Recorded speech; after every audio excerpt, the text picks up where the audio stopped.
All right. I think everything's all set up now. Holy cow. Yeah, I got in the front door about like 6:35. And I'm like, run, run, run, run, run. Like, I've gotten used to setting up these streams to the point where like I only need about 15 to 20 minutes to set it up, but there's a little bit more that goes into the RPG Maker streams, and yeah, Pain in the butt. Pain in the butt. Would have had time to set more stuff up yesterday, but I didn't get home till almost 9 o'clock yesterday. And so, you know, I have to go to work at 6:30 in the morning, and so I get an hour to take a shower and go to bed. Yeah, yeah. Anyways, welcome back to part 2 of Game 2 of our RPG Maker stream. Now, I did find a little bit of time yesterday to do a couple of fixes, streamline a few things, and add some just silly, fun content. Also, fun fact, Yoko Tara's biggest inspiration? Money.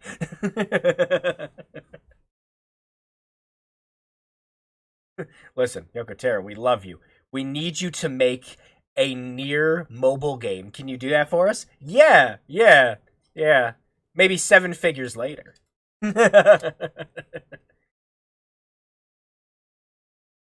You put in the voice line from JoJo for the punching. Ooh, we should. I was about to say we should get around to doing that. I'd have to. We'd have to find a way to make it so it's just like.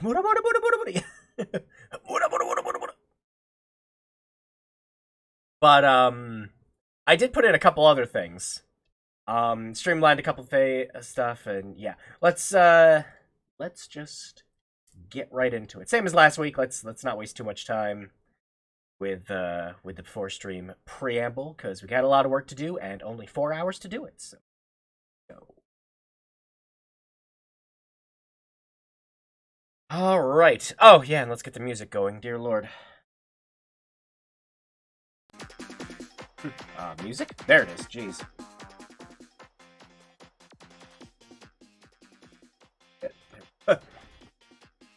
Alright, so, welcome back to Streamventure 2. You might notice that the Forest of Grind looks a little bit different. I wanted to put in a couple other details, and I wanted to change up a couple of things, just to show you how some of these systems work. So, it looks like the Forest of Grind. We're gonna be doing a little bit of farming. That was the idea. Alright, so, you might also notice that we have 2 slimes on the field now, instead of just the one regular one. I finally streamlined the code just a little bit more. So, let me show it off here. So that we have separate slimes for, separate events for our 2 different slimes to control their... 1... and a 2 to control their spawns, and what happens when you run into the individual slimes. I'm too smart. I have 2 brain cells. 1 for each smart. But, yep, I was about to say, so... now both of these have their own spawn times. I can set them so that they have their own stats if I want to as well. So we can make a slime that's, you know, one slime that's stronger than the other one. We could give it a different coloration. To separate that too. But I did streamline a couple other things, so let me just show you some of the dumb stuff I worked on for an hour or 2 yesterday. So give me a second. Hang on, let me pause our music. So first thing you'll notice, we've got a title screen. Title screens are very easy to make, but you need to follow the same logic I talked about in the last stream. Yeah, so let me turn that down a bit. Where you're going to want to make sure that you save it as an 8-bit palette, 256 colors. And as long as you follow that, you can do whatever the heck you want. 320 by 240 image, it'll get stretched to whatever your resolution is. So everything here's the same. Since we weren't quite using the volcano for anything just yet, since we had to take the poison stat out because we're not doing the regular RPG Maker system, instead it just does this now.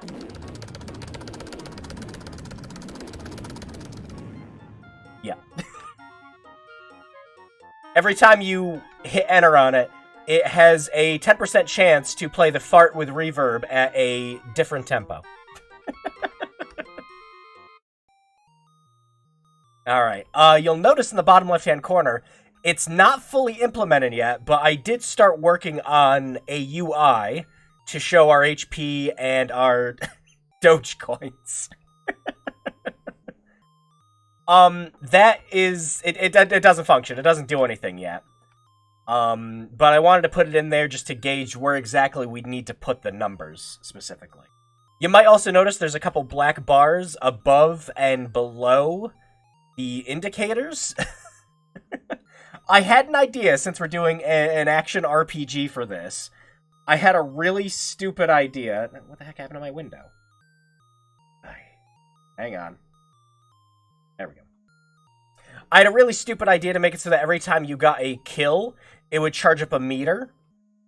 So that when it maxes out, you could put Norb into Norbin time. You'll notice we have a little stone here. This is our world-renowned lore stone. Our world-renowned lore stones. This one says, much of our world's history has been lost, but one of the few surviving relics is what you see before you, the lore stone. Our civilization's greatest minds have studied these enigmatic behemoths of stone, and only ever turned up with more questions than answers. You're probably asking yourself, a text that's already etched onto this stone, how could you possibly know this if the words are already written?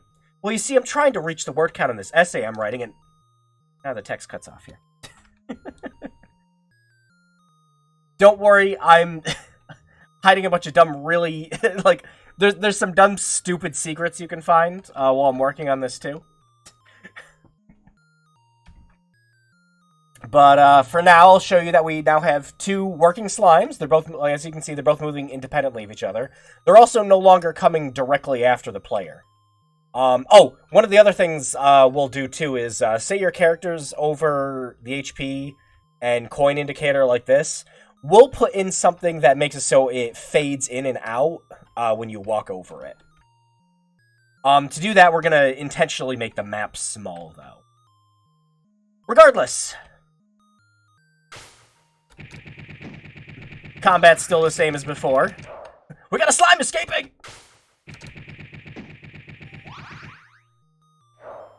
You might notice I also changed up the images for combat time in Your Winner. The text fade out was actually implementing some green into it still, and RPG Maker didn't like it, so I just made them flat. Much more presentable. You're always winner! So, we've still got a lot of work to do in our game.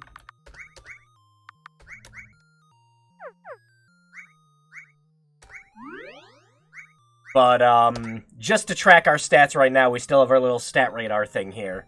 That'll tell how much HP and coins that we have. Until we can get the indicator at the bottom working, and yeah. I'm wondering which bootleg DVDs we should put in the world as collectibles. I mean, that's more of a side note thing. Oh, we can definitely work on that. You might notice there's a little extra event right here. You can get behind the stone and read this. I will leave that for when this game gets into your guys' hands. Don't worry. But yeah, so right now we have our working action battle system. We have a entirely money-based HP system where the more money we have, the more items we can buy to heal our HP. And yeah, so we have our first stage basically all done here. And the nice thing about the code that we've set up for this, there's a couple things I still want to do. So right here, we've got this picture coming up to show the HP gauge. Again, it's doing nothing but showing it up, so we're going to delete it for now. We'll re-implement that again when it's actually there. It was mostly there for me to test to make sure that the UI wasn't really going to get in the way of the rest of the game. But yeah, so we got two events here that are going to start our slimes. We got the timer that pops up in the top right-hand corner to show how long it is before an enemy is going to attack you. What we're actually going to do is... Give me a second. Which event?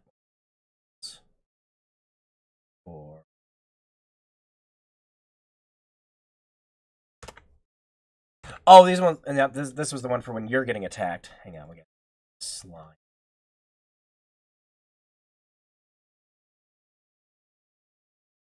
Where's the one I had to show the timer?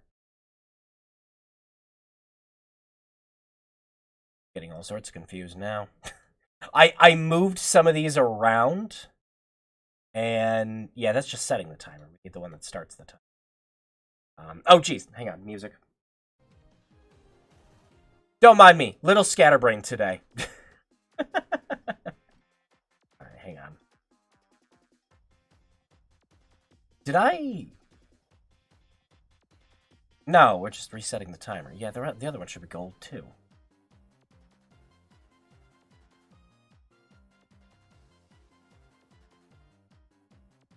All right. So, yeah, we have our working RPG system. And specifically, so to sum it all up, what we have going on right now is as soon as you walk into this room, no matter what, it will set the stats for these characters. So, the Slime's combat isn't on, which is why it's the battle end for both of them. We have their HP and their attack gets set, and then it turns this switch on that tells us, hey, go to this page so that nothing else is happening. What does the MC stand for? Masochist. Is it a score system for how many extremely obscure secrets? Ooh, that would be kind of fun. Kind of give some nice rewards for the player finding more stuff. That actually is something I want to do. So since we're essentially getting rid of our RPG system entirely and making our own for the action RPG, we got to find a way to increase the player's stats. We already have a way to increase HP. That's all taken care of. But what we want to do is we also want to increase the player's attack. And thankfully, again, for when we're setting up enemies, we just have it so that they're going based off this variable here for how much HP, how much damage you do to them every single time, set by whatever your attack stat is. So we got to find a way to increase your attack stat. I think that might be where the bootleg DVDs come in. So they could be something that you could buy, although it'd be very expensive, and they can also be secrets that we can find too.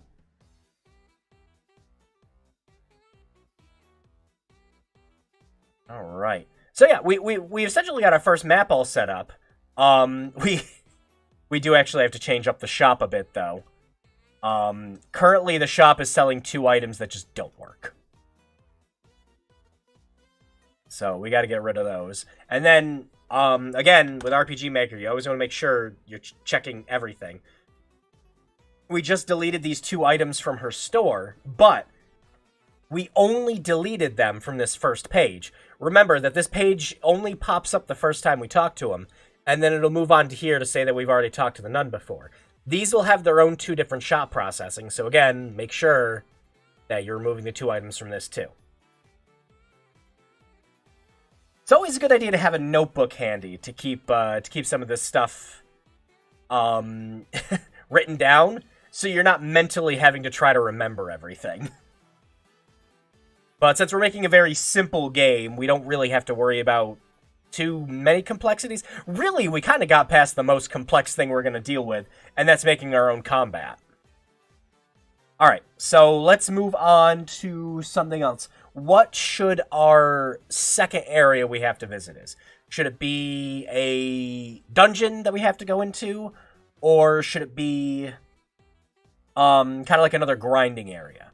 Of course, like the dungeon can also be a grinding area, but if we want to make something a little more complex.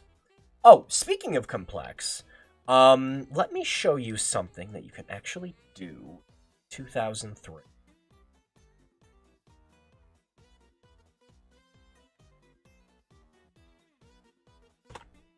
In quick. So we're just going to do this as an example. So let's say, nah, we'll keep it smallest. Dungeon. It should be like a beginner encounter, I guess. Yeah, so like we could like set up a boss on the bridge, or like you walk into the bridge and it transitions to an area, and that'll be like the first boss you have to do. It's gonna be like a like a check gauge. Like you want to make sure you have over 100 HP or something, so you're gonna have to grind at the slimes a little bit. But yeah, RPG Maker 2003 and future ones do have a generate dungeon system, which is pretty cool. That's but it's always based on... What are you complaining about? No, seriously, what are you complaining about? Oh, map graphic over here. A tweet. I can't see it when it's zoomed in. Anyways, yeah, we can change up exactly what's generated on each of these. So, okay, Drew, clearly make it a Shin Megami Tensei 3 boss battle then. Here comes Bone Man with a trombone. But this lets us set up specific things for it. So if we want a floor that we got to use, so like this, for example, and then say we want this to be our ceiling. Why does it keep moving it over here? Over here. Get over here. So we get set, yeah, we'll set this one up as a ceiling.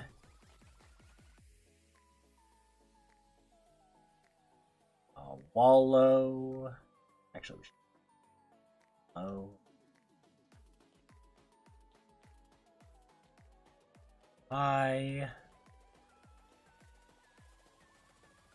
And we won't use the other floors. But we can do obstacles. With obstacles, though, you want to be careful. It always sets up the obstacles in 4s in RPG Maker 2003. Now, XP and other ones let you do different combinations. It doesn't just have to be a 4x4. But yeah, the runtime package with RPG Maker sets these up in a very specific way so that you can always do them by 4s. But usually it's smart to do something like, say... And then we won't use these other... And there we go. And then it's going to have a... You can do a simple maze. Hit OK. And there we go. It automatically generates a room for us. That way, it saves you a little time if you want to try to you know, do something very basic. It lacks some details though. Like, it doesn't really put in any corner pieces for the walls, so like you can put that stuff in yourself if you want to get a little more, you know, detail oriented. But it's just there to just very simply generate. And yeah, you could just make an entirely generated game if you want to do something like that. Very, very easy to do.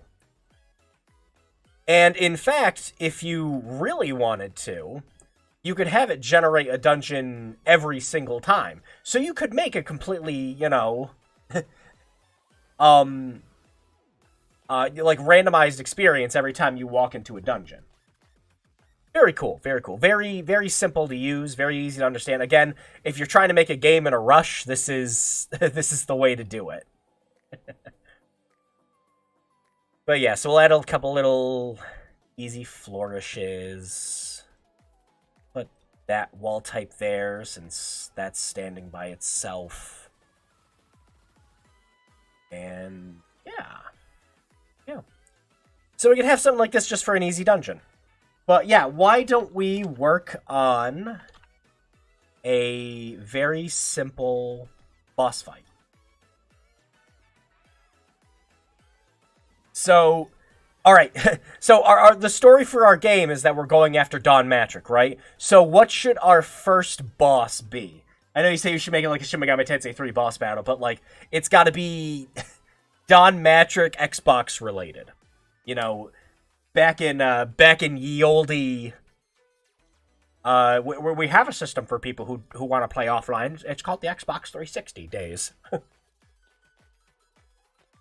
It's a very interesting looking island you got there. Yes, let me tell you the wonders of Foul Island. Never touch the tip. No, actually, we'll probably have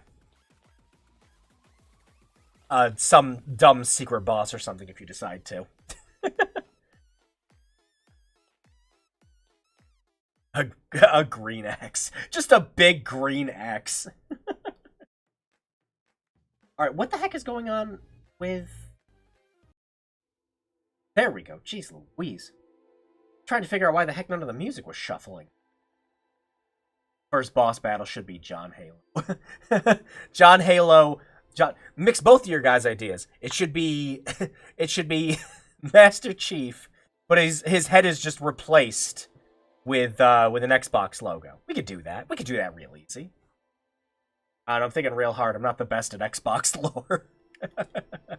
Alright, so yeah. We want to set up our first boss fight then. So let's make a simple bridge-esque mask.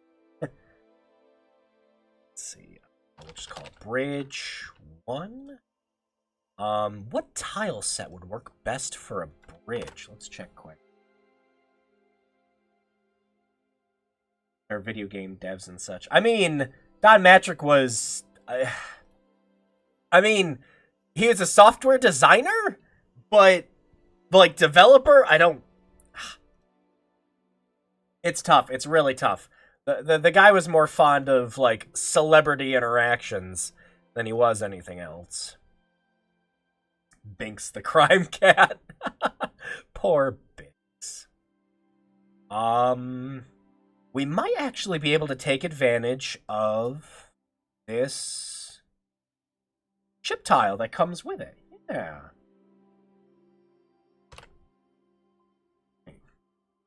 So why would our main hero, Norbin, go into the cave or dungeon? Well, he's got to do his grinding. Just RPG things, you know? Yeah, we should probably be able to take advantage of the ship for the bridge. Now, like I said, a lot of what we're going to do is just using RPG Maker's basic RTP, which is its just runtime package. The RPG Maker RTP is basically everything that RPG Maker needs to run. And it usually just comes with all of the default assets, so its default music, sound effects, character tiles, just regular tiles, that's just everything. You don't need to keep those things in the game when you export it for installation, but they still have to be in there nonetheless when you do export it, but they can be removed afterwards. There's an old tool I use all the time for that that's called RM Wrecker, and you cannot find this freaking tool online anymore. I've checked. I had to fish out an old USB that had some old RPG Maker projects on it just to get it back, because the tool still works on Steam's version of RPG Maker 2003. No, hang on a sec.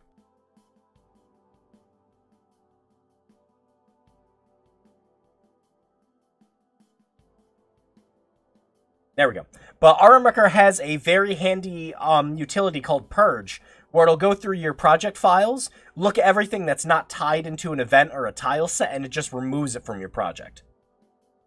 Very handy. But that can also remove things from the game that are unintended, so you have to watch out. When I first made Endless Chaos, I would use RM Wrecker all the time just to save, just a couple megabytes of space. But it would delete the sound effect that's supposed to play when you're stepping around in the graveyard. So what would happen is someone would get into the graveyard and it would immediately crash because it can't find the sound effect. Clearly someone in the village got harassed by the Xbox clan. I love the part where he says, "It's Norbin time." We're going to have to record something for the mode where it's just going to be like, "Yeah, Norbin time!" And just use that. Alright, so I think we can get away with using the ship tile here. Let's see.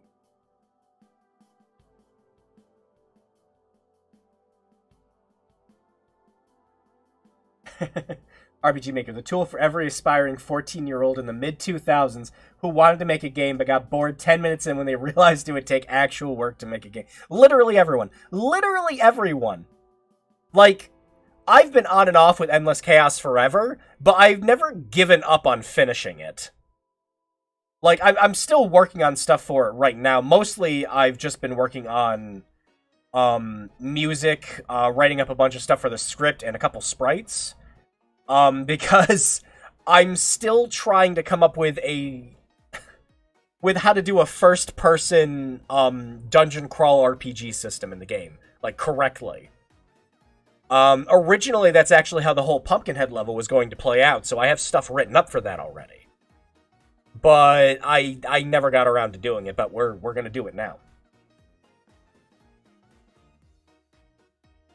Sorry guys, I'm too invested in making a plot. Oh, don't worry, we'll have plenty of time to do plot.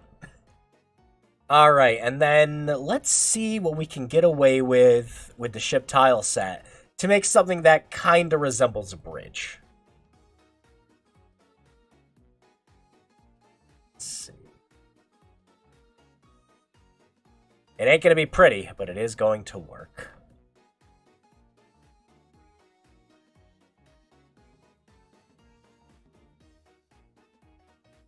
I kind of wish we could just get this flipped over. I'd like to make a game, but RPG Maker isn't the engine I'd like to use. That's completely understandable. I always recommend, like I said, I always recommend RPG Maker to people who want to get into game development. Want something that's extremely easy to use, but, you know, kind of see how involved you have to be in order to actually create a game. Because you still have to be pretty involved.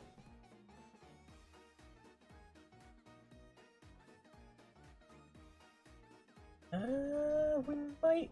Hang on. Yeah, let me get rid of these.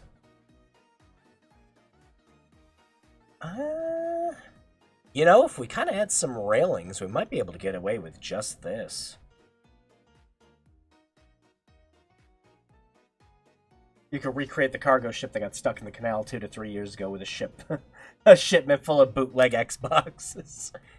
Good old X-Bones. Let's see. If I could get this as a secondary and not a bottom tile sprite, that would actually be great for that. Huh, we might be able to get away with this. Yeah. That will.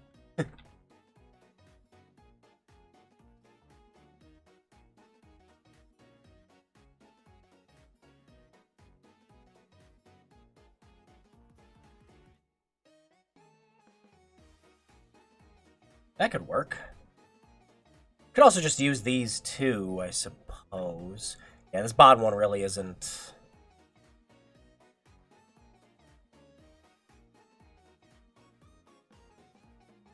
These... no. Oh, this is here.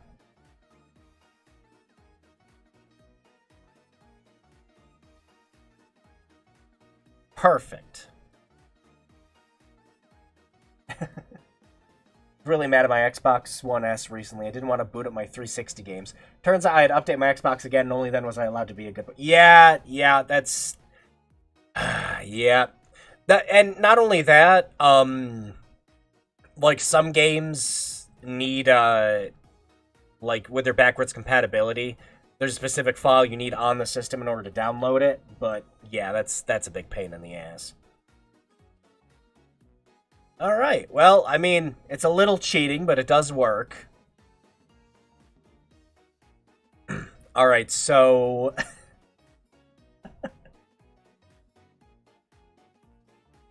let's think about how we want to do this. So, we want to have our Master Chief... Alright, hang on, I'm gonna commit the ultimate sin.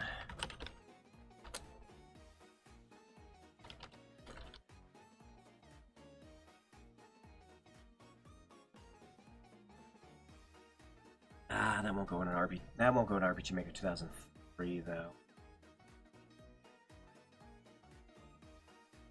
Hey, good to see ya.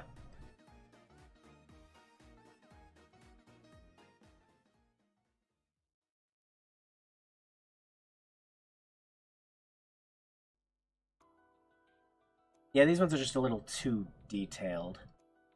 So, how about... Sec. This one up over here. And...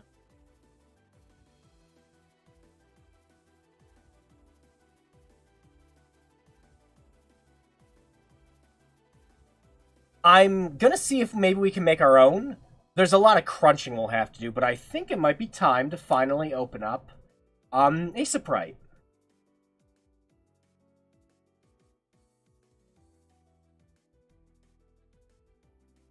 So, Sprite is a phenomenal tool.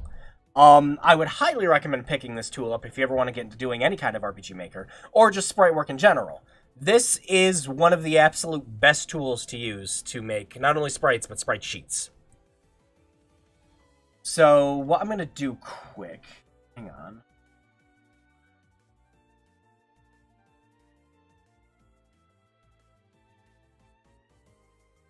I'm going to see if we can get away with another RPG Maker sprite sheet I have.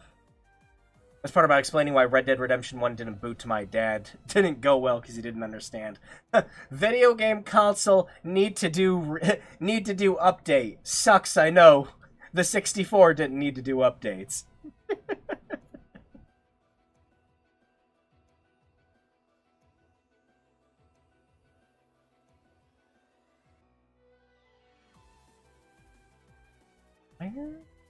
Where the heck did I put it?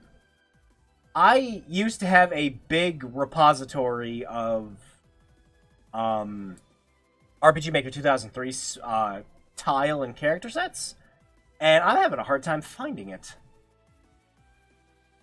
Let me check my RPG Maker folders. I have a few of them. Ooh, wait, what's this one? What's this one? This isn't it. No, this was my stuff for BX Ace. Although, you know what? This wouldn't be a bad way to show off how I do some sprite works. Hang on a sec. Because some of the sprite works just incredibly simplistic. I think I just drag and drop this. Yeah, there we go. Okay. So RPG Maker, like I said, the thing you got to watch out for is you have a very limited color palette to use with this particular one. So it needs to stick to 256 colors. These are the sprites that are used for the World Select and Endless Chaos. So we've got a bunch of different variations of them here that you'll notice. The finale door was originally going to have a big old exit sign on it, so I just developed a couple of them. But yeah, these are 3 separate sprites for when they're floating. There's another sheet I have for animation too. Yeah, this is essentially you're setting up something that kind of looks like an NPC as an event in the game. I forget what this flower vase was for. It's just there. Hey, good to see you, Kat. You didn't miss much of anything. I was showing off a sprite, and we were going to make our first character, which was going to be Master Chief, I guess. Master Chief with an Xbox logo for a head. Alright, let me find...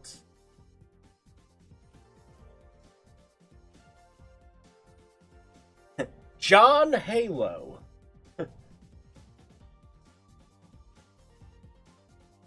John Freeman, Gordon Freeman's brother.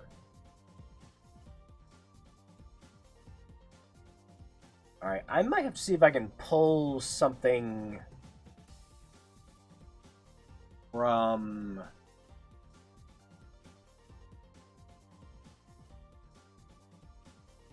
my personal set of sprites.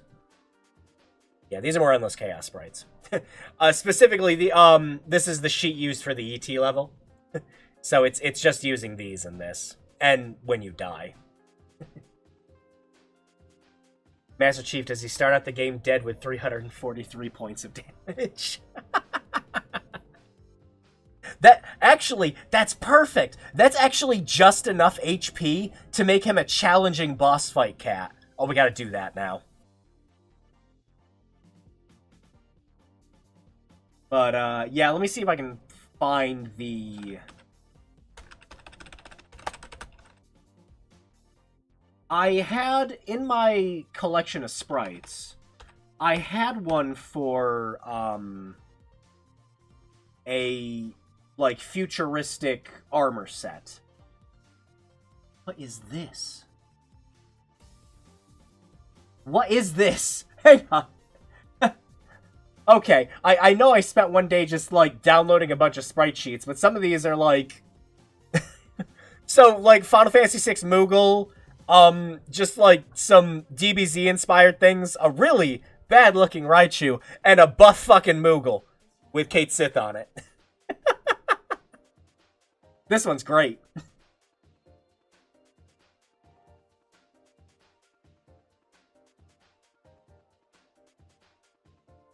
That's a bunch of Mega Man sprites. Dialogue should include, play my new free-to-play game. You must defeat me. John Spartan.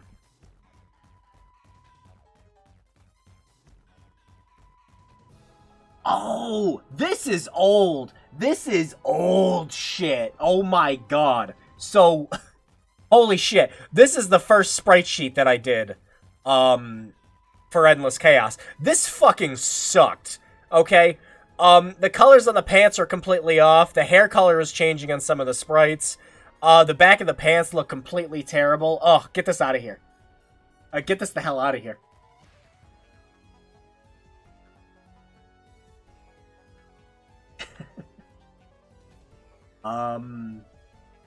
There's the finished ET one.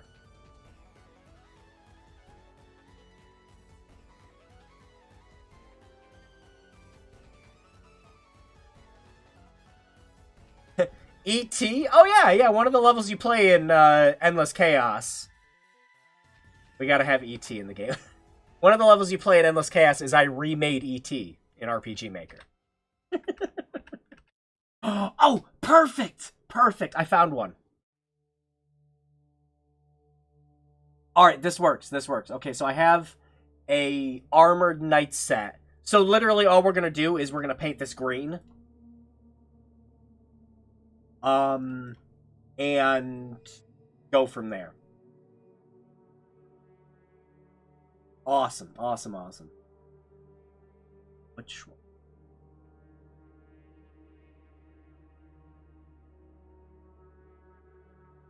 Did you just...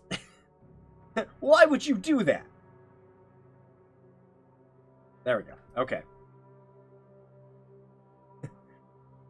So, a lot of this is just recolors of some of the hero characters. But we're going to use this Armored Knight in particular just as a basis. This was from a big free pack that I downloaded. God, I want to say it's been like it's definitely been more than a decade now. It's probably like 15, 20 years now. Alright, so positioning. Positioning is very, very important when you're working on any kind of sprite work for RPG Maker. Now, this does not have the grid that we need. But I think I made one. Hang on. I'm fairly positive I made a test grid.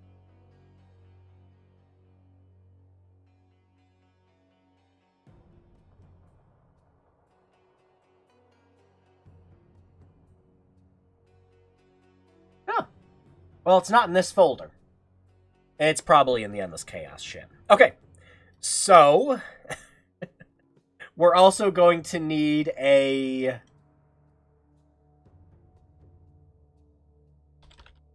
Xbox logo.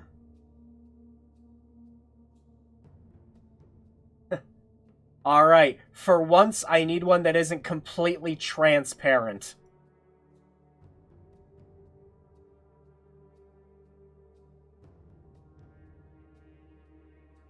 The starting fight quote should be, "This fight is sponsored by Blitz Shade Myth." Alright, so we're going to use this guy here as our base and edit it. To make things simpler... Yes, thank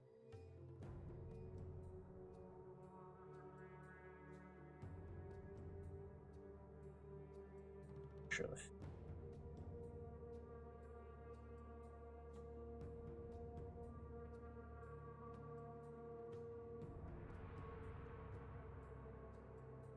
And there. All right. And to save on space, because I mean, with an RPG Maker game, I mean, when this came out, you were working with like megabytes and megabytes of information, and like you didn't want to download all that stuff. You didn't want all that in there. So we want to remove some of these sprites, in order to save space in our design. Oh wait, I cut a little too much out of that. Hang on.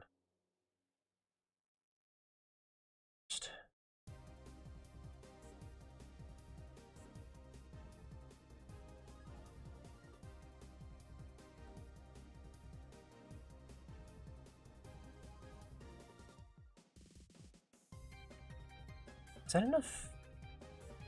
Should be enough room.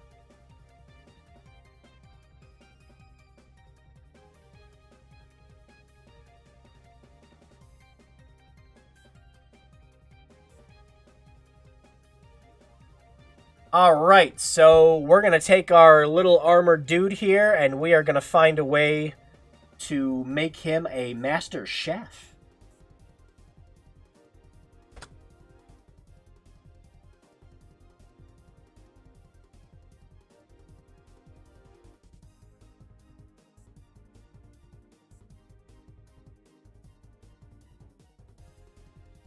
I'll just save it in the RPG Maker.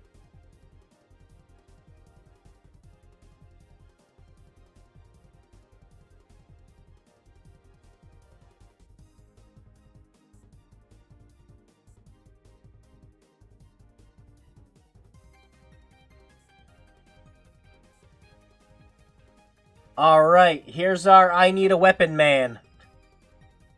Now let's get us an I need a weapon plan.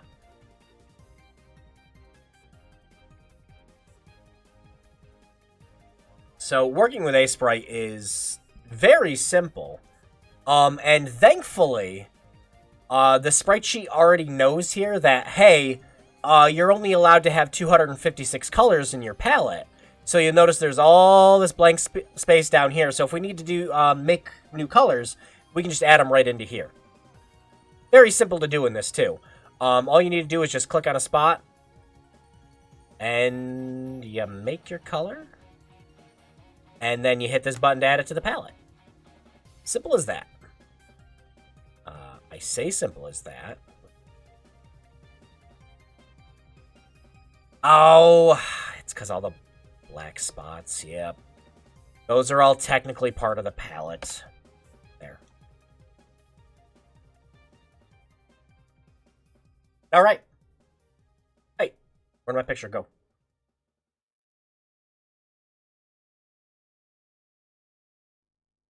So, we are thinking Master Chief, buckethead that he is. He probably should have like an energy sword in his hand, so it's a fair fight, you know.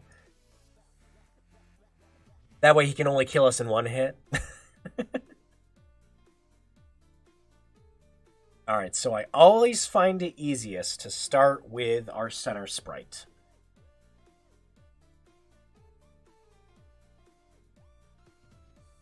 So let's give him some... Oh! Hang on. We need to make the background color something else. How about... Make it a nice blue. There we go.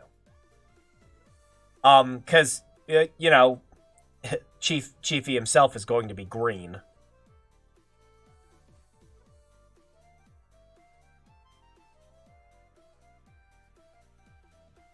Oh, it's too big.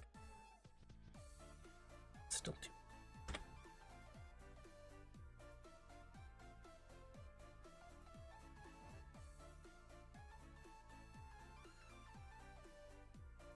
All right.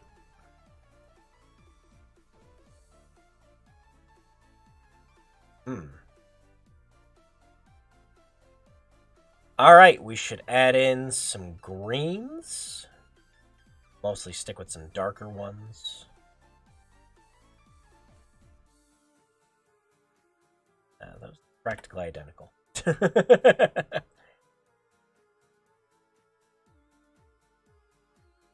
we're gonna need a like a gold for the visor.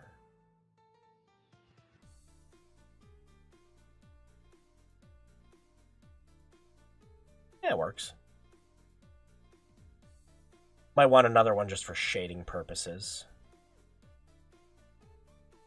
And okay.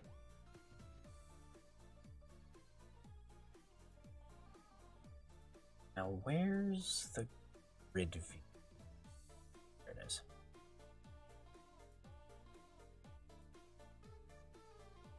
Oh. Too big.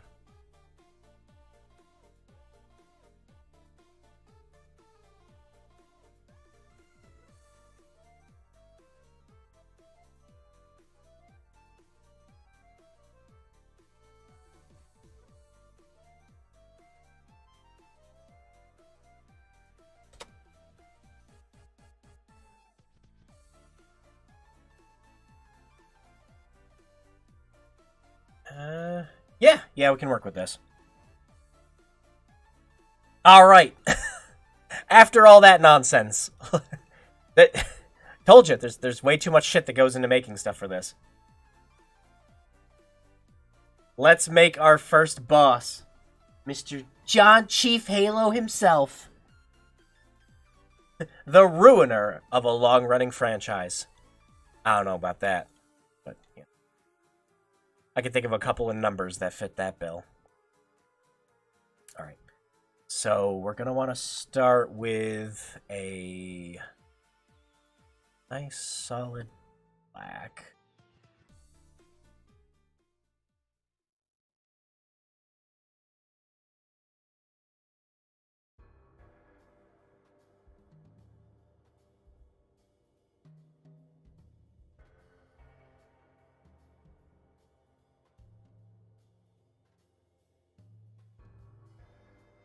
Shading.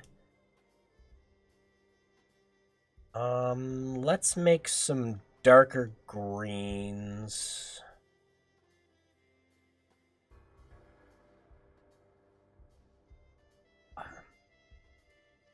And we should have a green that's almost black.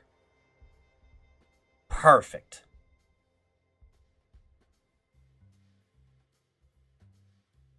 That will be the basis for our helmet. Should just use the Halo 2600 sprite. That's actually not a bad idea. I do not have access to that sprite sheet, though.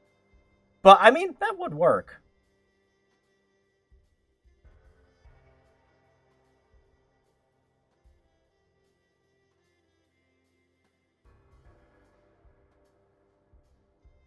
We gotta make sure to have the little, like, head knot. Actually, this works just fine for the little visor on the front of the helmet.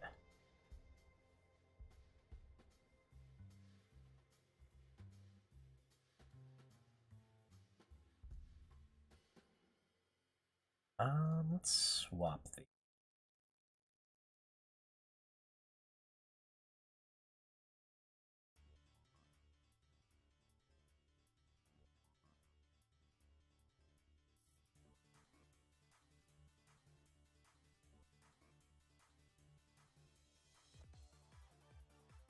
Finally, our Chiefy is coming together. get rid of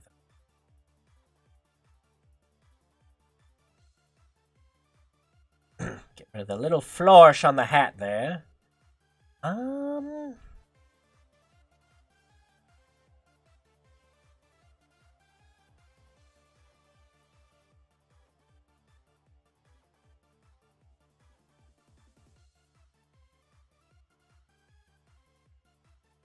Kind of want one more green.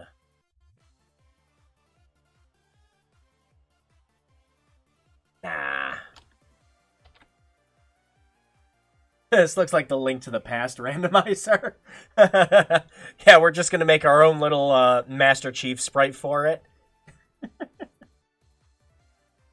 I need a weapon. Gets handed the Master Sword. The fuck am I supposed to do with this?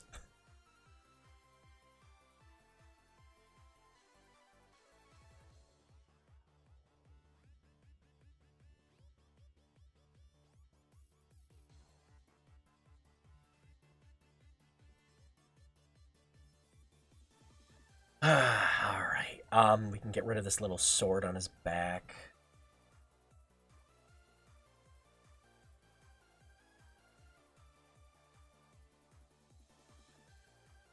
I mean, I know I'm going off the Halo Infinite armor, but yeah, we'll make sure he has his little jetpack things.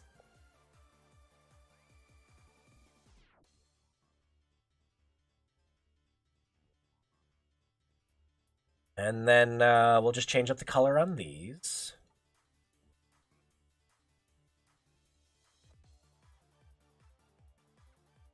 This is just going to be a very, very, very like dirty, simple sprite sheet we're making.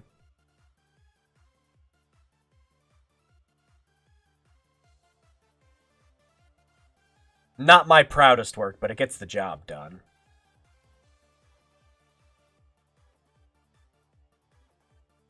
Then we'll get rid of this little, like, Grawl 2000 sword here.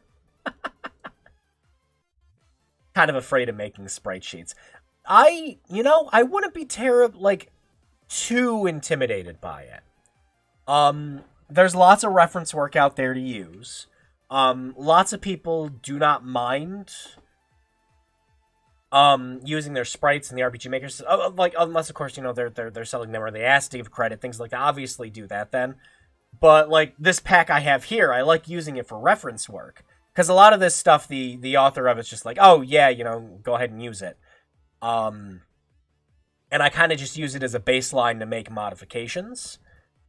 It's not as daunting or as intimidating as it might look, and it's very simple to do. Like what we're doing here, like this is the size of it. It's very they're very small, and in game they're gonna look like this. But I mean, heck, you don't even need a tool like what we're using, like Asprite. Asprite just makes it very, very easy to do sprite work with. But most every single sprite sheet I made for Endless Chaos was just made in Paint. So don't ever let it like really, really intimidate you.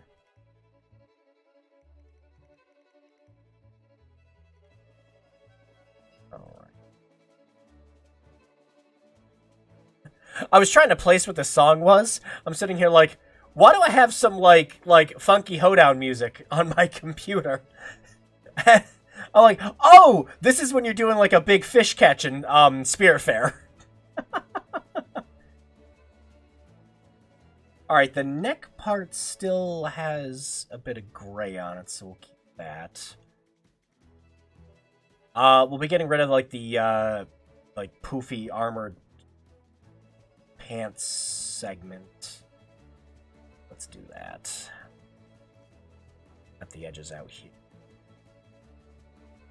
Alright, let's make the man's gloves. I need a weapon. These two hands! Big fish!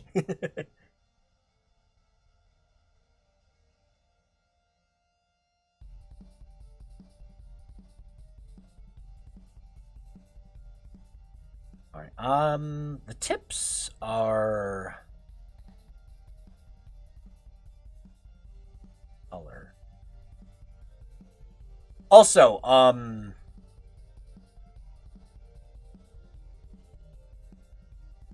if you just need to copy something...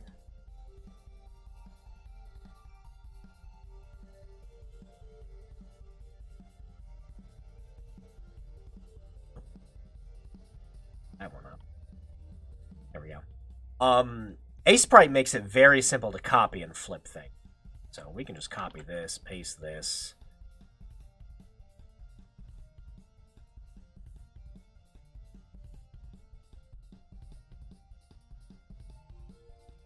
Whoops. It just pasted both sides. Hang on.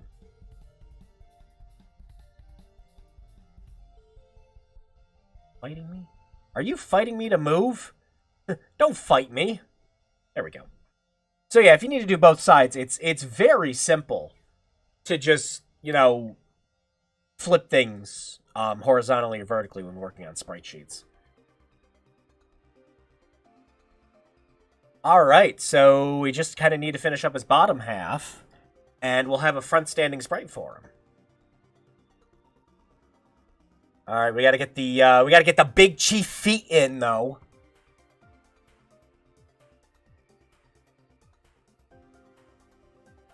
The gigantic, the massive, like, ton-heavy suit.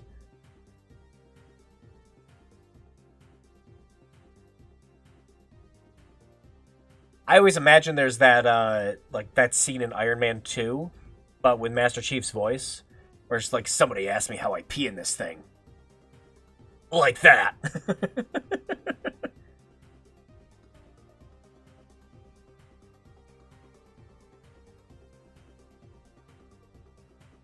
Oh, jeez. How did I do that? How did I just... Whoops.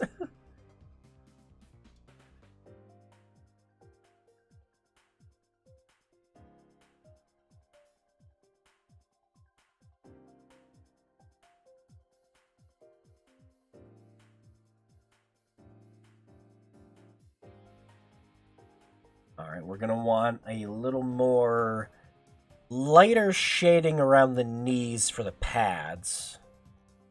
So, get away with that. Oh, look, it's Master Chef. That's the idea. Since we're fighting the evils of Don Matrick, he's got to be our first boss. Hang on a sec.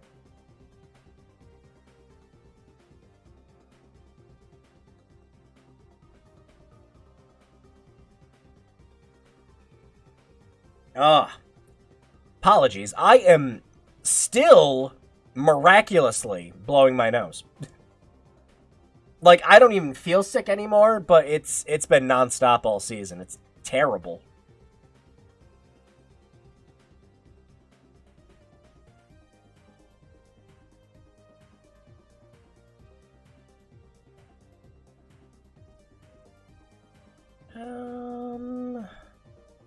How does that look zoomed out?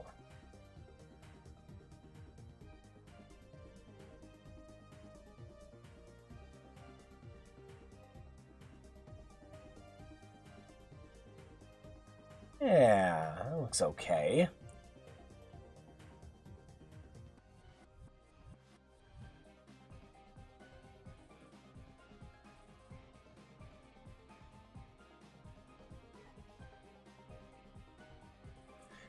Gotta change these feet, though. These feet are, not up to the chief code.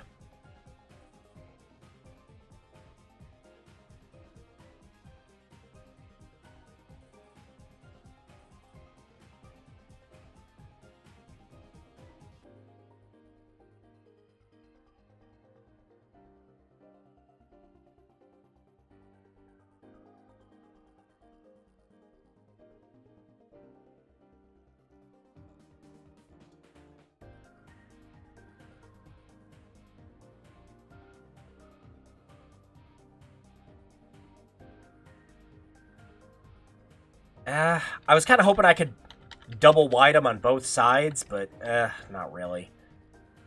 Not without making the sprite look like it's off, because again, we only got so much space to work with. I might be able to get away. I know how we can resolve this. RPG Maker sprite making ASMR. I am now selecting a blue tile. This blue tile will work great with this. We need more green for the chief. Alright. I think I can get away with lowering this one more. Yeah, there we go. That way it makes it so that they look a little bigger without taking up, like, the entire size. Perfect.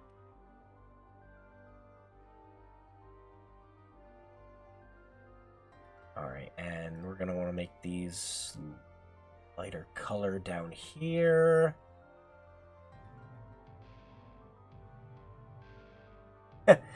By the end of this ASMR, much like Chief, you will be entering blanky mode. Alright, and Halo Infinite's Master Chief doesn't really have a, like, utility belt or anything like that. So let's get rid of that on him.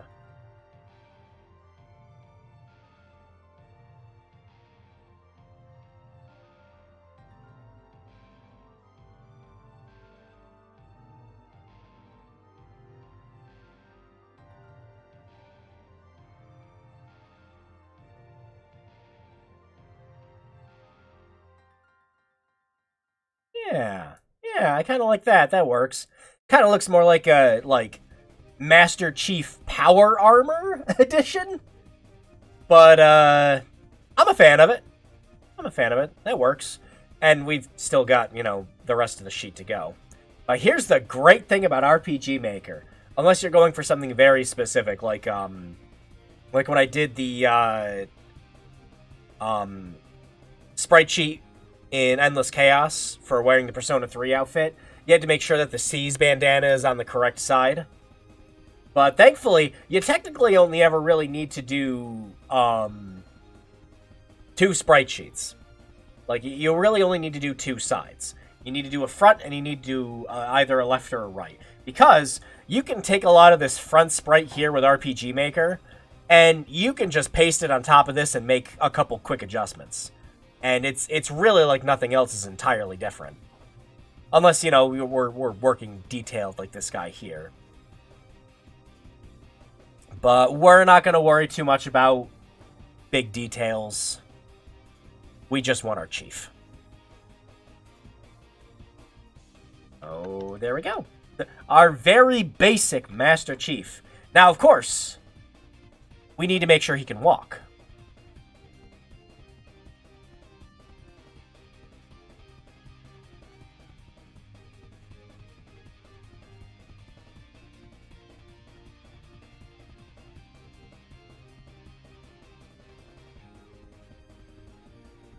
And with that, we're just going to do a very simple sprite adjustment with the legs.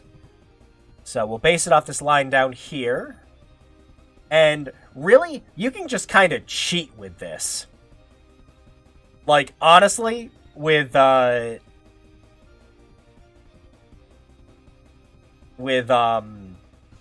sprite, you can just kind of just, lift this up a little bit.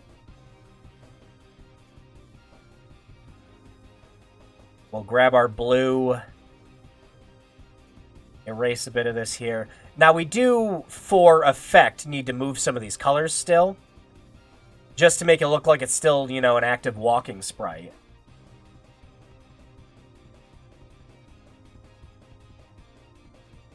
So, we want to make it look like his foot here, with the top part here being like the top of the, whole boot section here.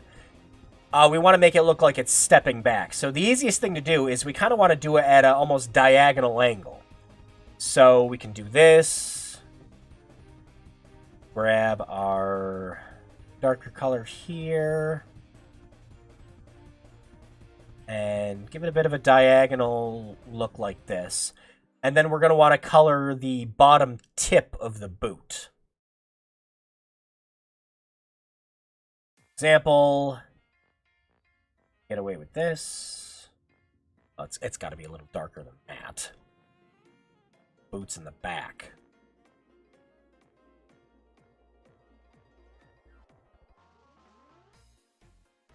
And voila. And then we kind of want to do the same thing, except we're going to add a little more detail here. So we want our man walking forward. Take a couple of those.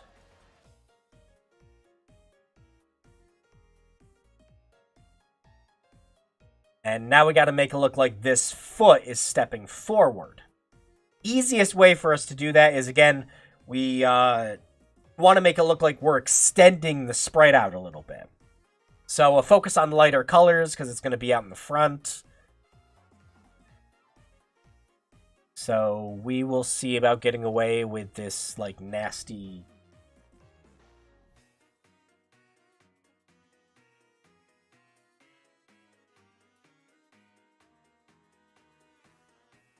Oh, let me, part of the boot thing. It looks like stepping forward.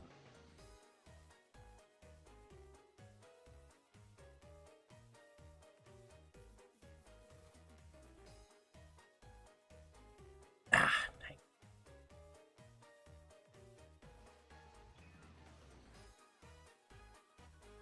I'm gonna do this instead.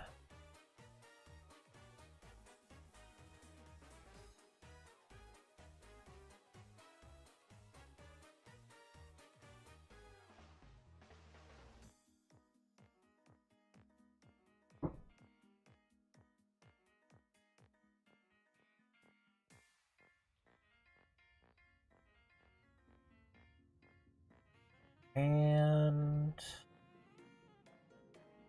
side.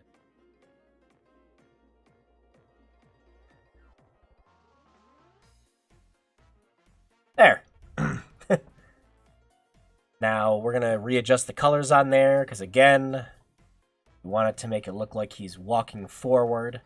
So it's gonna need a bit of a lighter color since the foot isn't under him. And voila. Another thing we're going to want to do, too, is move the arms. So we'll move one arm back and another arm forward. So for example, like this up here. And again, we can cheat with this.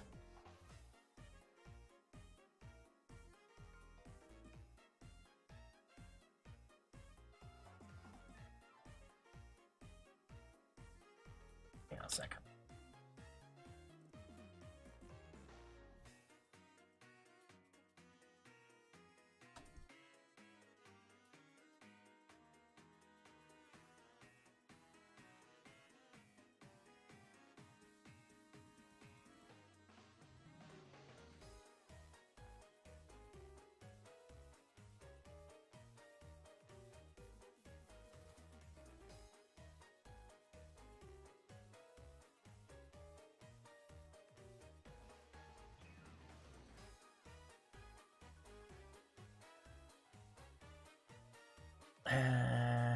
Yeah, hang on. I can fix this.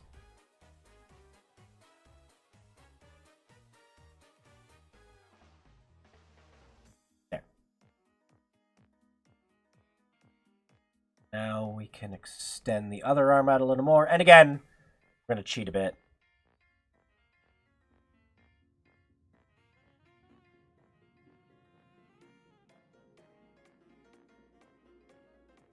And yeah, it's very simple to do a lot of this stuff if you want to as well. Just by making some minor adjustments. And you just have a simple walking sprite. We're gonna change up some of the colors again, because remember, shading.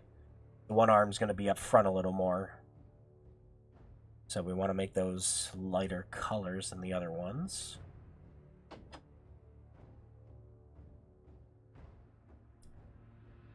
little too light.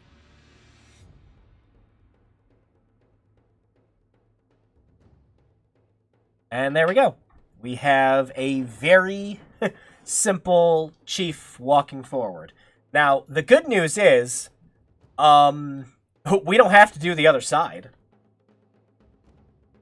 Literally all we have to do, because it's RPG Maker, is we just grab this.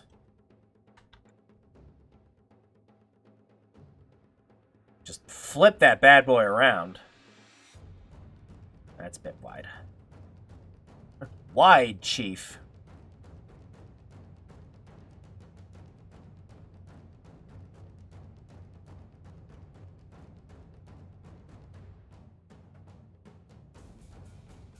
And slap it there.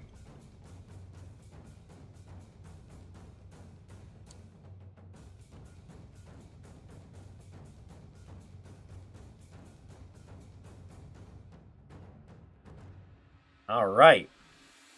There we go. We have our front walking sprite.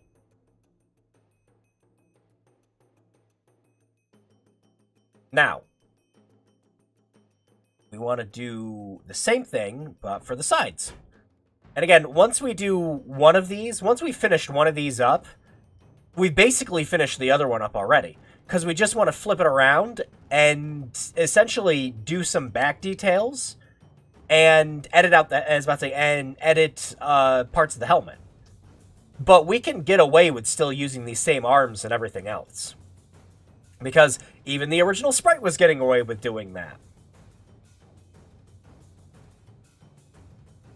But for now, let's work on a side. Oh, jeez. Cross that man out! He doesn't work for Microsoft anymore. Alright, so we're gonna put our guy here, just to get some reference work on the colors that we have. And let's do it again one more time, and then the next time, we just make some slight adjustments.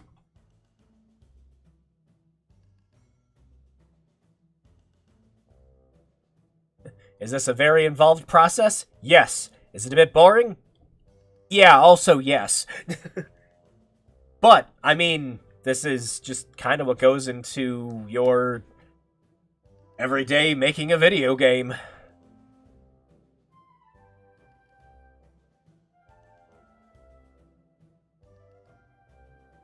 So, let's do what we were doing, but kind of just going the other way. And yeah, we'll definitely have to make some minor adjustments and everything to the sprite work, too.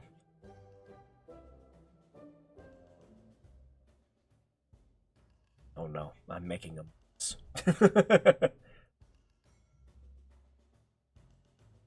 Oh, because this thought randomly entered my head. Think you'll ever stream the parody games on PC? Namely, Pissed and Windblows 90... Oh yeah, and like Star Warped or... You know, I've thought about it. We might. Like, if I ever just, like, one day run out of stuff to play, yeah, we might.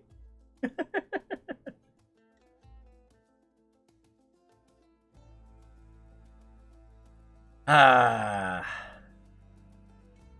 have debated it. We're going to want to make sure the visor part on his helmet is poking out a little. Windblows is so cringy.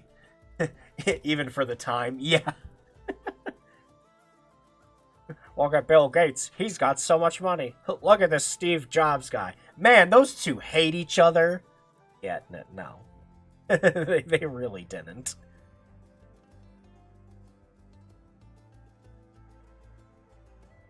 Alright, so this part wraps all around, but it goes in towards the side. So let's emulate that for our sprite. Oh, wow, Netscape, am I right, guys? Wow, it sure does exist. Thank you for reminding me, guys. That's how it always that like the whole thing felt to me. It's like, yes, yes, these are in fact things that existed. Thank you.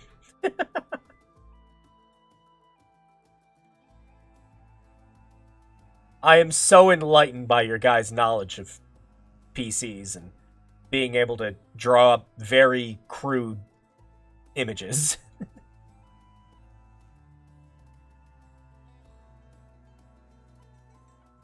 I mean, at least at the very least, like Pissed wasn't good either, but you know, John Goodman was there, so sure. I mean, it had something going for it.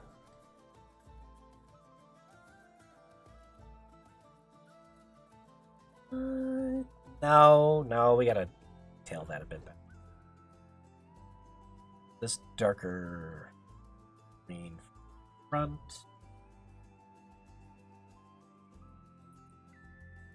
And then there we go.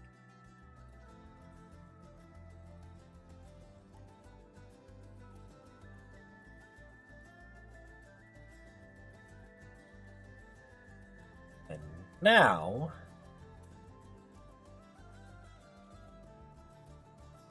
oh no, there was a sequel to Pissed called Driven that got canceled. However, will I cope? Probably the same way that Parody Software did, by just, like, ceasing to exist.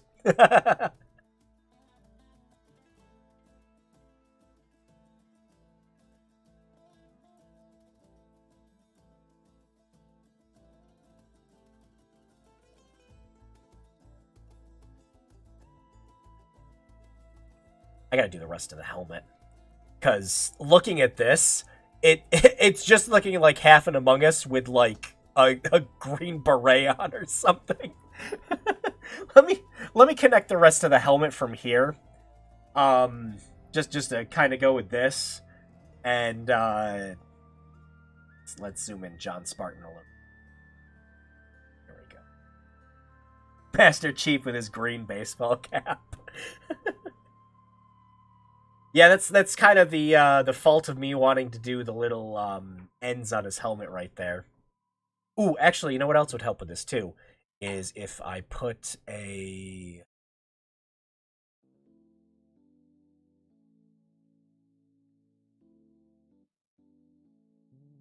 going around there.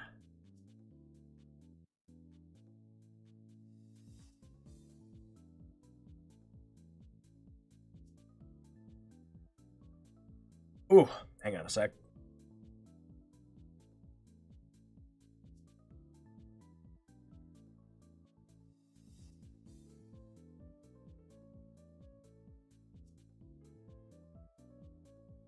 Ooh, okay, where were we? Master Cap.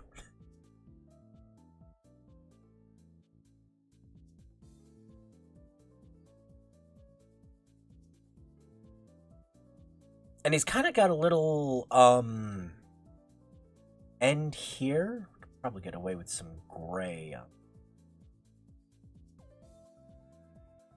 A lighter gray.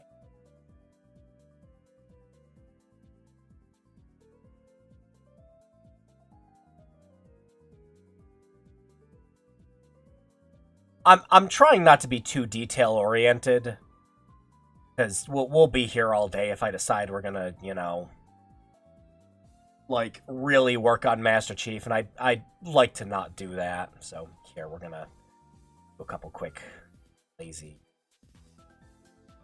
edits. Yeah, that's better. Yeah. Yeah, after I did the wraparound on the helmet, that's a lot better. I'm gonna add that there. Oh, much better. Much, much better.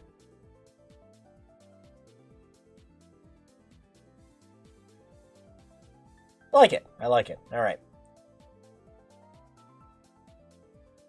Sometimes you just gotta take a step back and appreciate the view. All right.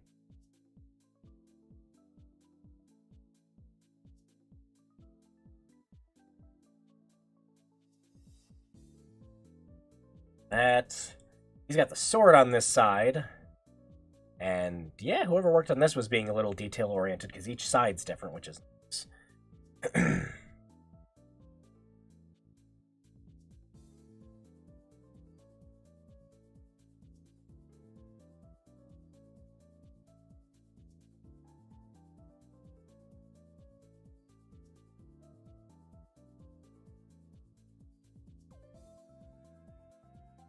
Grab those grays we used.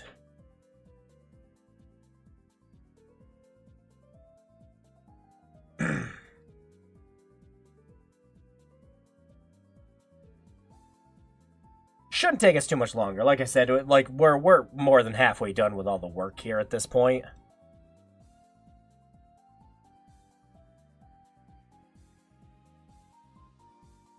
But this is making a sprite sheet. It's very time-consuming work.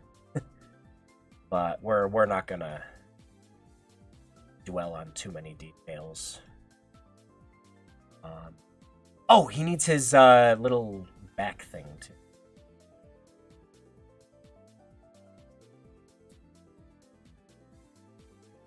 What color did we use for that?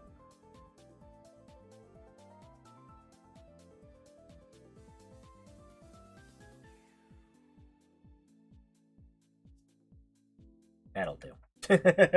It'll do.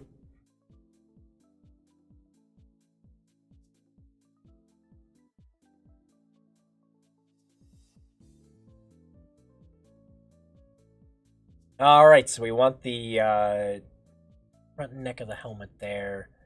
So this top part up here is going to be just fine, but we do want to edit in a couple colors around it.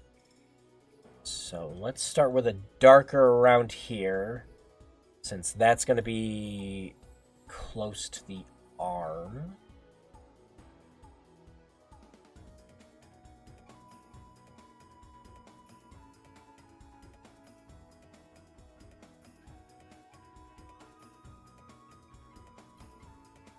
And get a little bit more colorful as it goes out. Just from the top, though. And we're only working with a few greens here, and we're still, you know, we're still getting some results.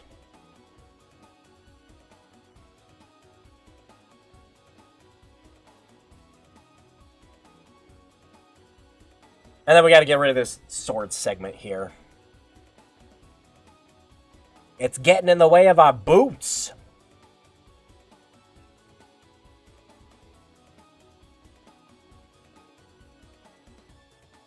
You know, we can actually keep the colors here for the boots. These are about matching what we have there already. So let's grab this. Put that there.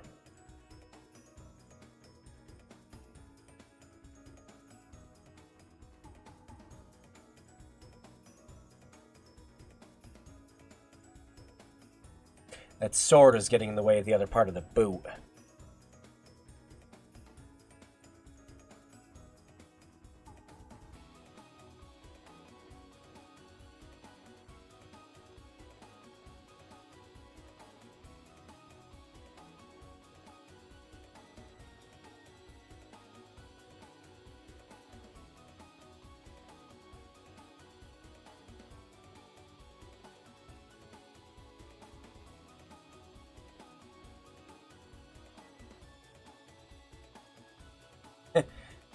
Energy blade or just gun? You know, I think to just make things easier, since we're not having to draw a whole energy sword sprite form and everything, I think he'll just punch us. Maybe he'll just give us the courtesy of,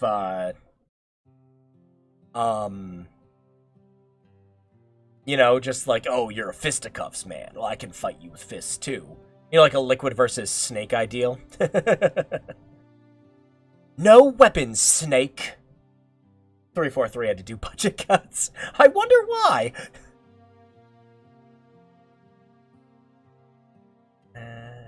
We gotta shade part of that top better. I'm going to... a grayer green? There we go. And we're going to use that to accent some of the colors around here. So that this isn't looking all samey.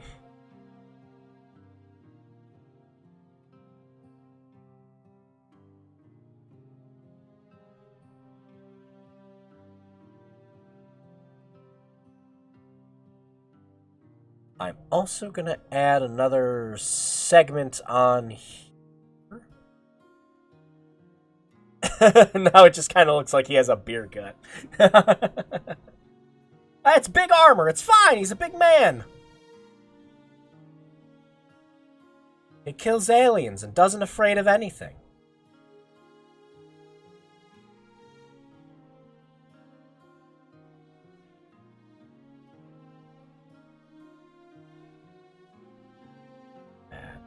Actually, we should also, just like we did with the other one, make sure that we have a set line going from here to here. Lighten that up a little bit. That.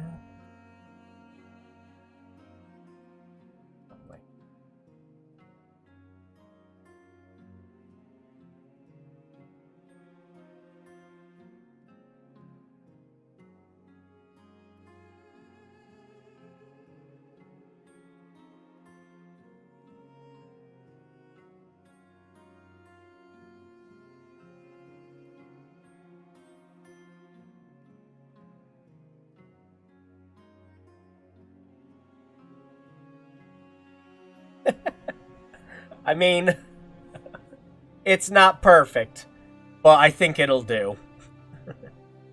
I do want to make that a little darker. Swap that. Yeah.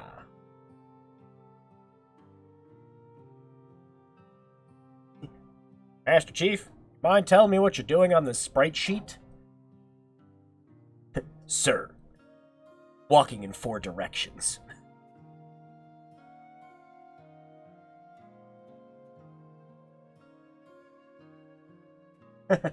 Master Chief, mind telling me what you're doing in that Snuggie? Sir, going blanky mode. Sir, cutting this DLC. Oh, man. I absolutely love that, like, 343 was all like, you know, and of course Microsoft are all like, oh, we are dedicated to the future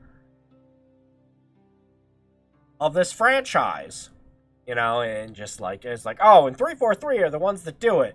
And then, like, 343 has to come out and say, like, so, yeah, remember how we were, you know, building up all that stuff for the ending? And, you know, setting up a new villain? So, we're not doing that anymore. We've cut all that. We're not working on some of the stuff that the people really wanted. Because, yeah, why aren't you guys playing our multiplayer? Please play our multiplayer. More Halo story content. No, why would you want that? Alright, so now we're going to need a sprite of him just standing straight ahead. Now, you'll notice what I did. And you're going to notice it on these sprite sheets, too, is that they're a little higher and lower when they're walking. And you're going to want to make sure to do that, because it just makes it look more natural, like they're actually taking steps. So you'll notice, you know, this higher there, higher there. Just makes it look like it's a natural step, so it's why we're making our little chiefy here raised up a little more in the middle. The future. So let's cheat a little bit. I'm gonna move that ahead. Then it looks like he's just standing straight up with it. Oh no, is it depression time already? Yep. It's depression music already. Didn't take long. The arm's gotta be down a little more.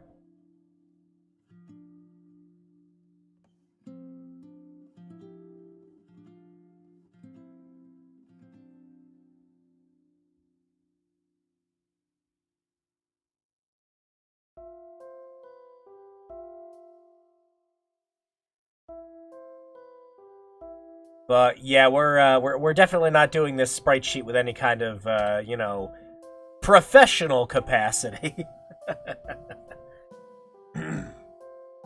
We are most assuredly just cheating. Lots and lots of cheating. And there's a very high chance that when we go to import this into RPG Maker that it's not going to look good. But I think we're going to have to live with it.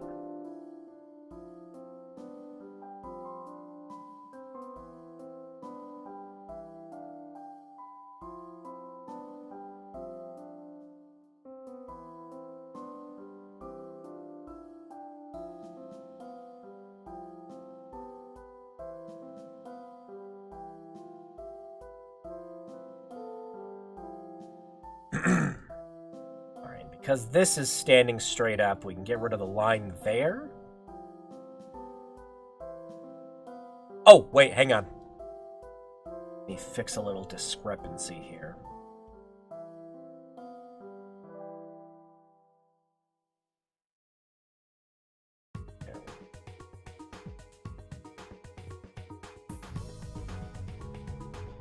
Okay. Apparently there's some unreleased pieces from SSX Tricky's music. Oh, neat. It has been so long since I played an SSX game. Holy cow. But, you know, SSX Tricky was still the best.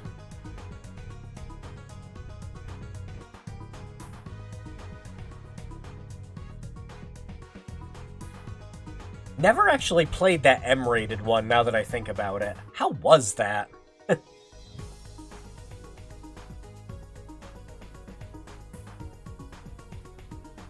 This section here's... you know what? I don't care. Again, this is turned into a very, like, dirty sprite job at this point.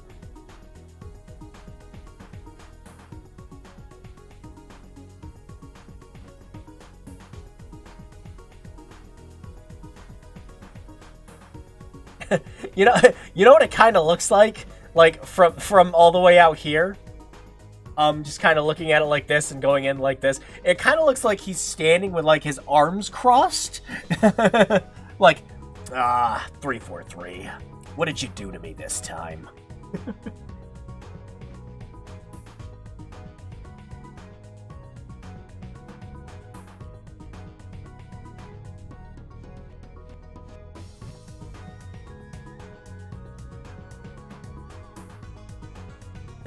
John Halo. I'm sorry, I keep getting his name wrong. John Halo. Halo Freeman's brother.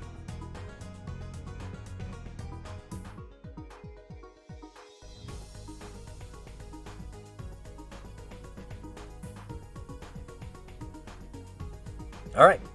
And now, we're going to want that arm making it look like it's going forward instead. Again, very, very...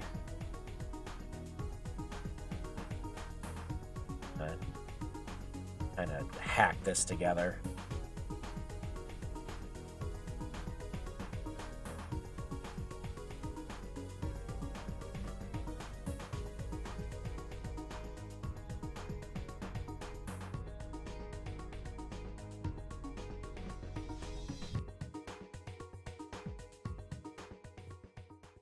Because I don't want to be at the at us doing, let's make an arm all night.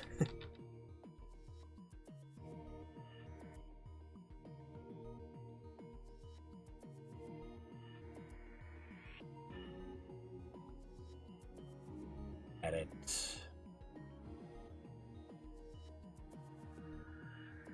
Just to make it look like...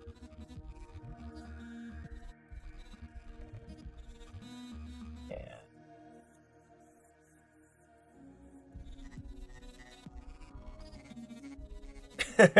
This might be the most hack job sprite I've done in a long time. And that's saying something. When I started out with Endless Chaos, basically everything I was doing for that game, because it was all originally just meant as just a big April Fool's joke. Everything I was doing for that game was a hack job, because it needed to be done at a specific time.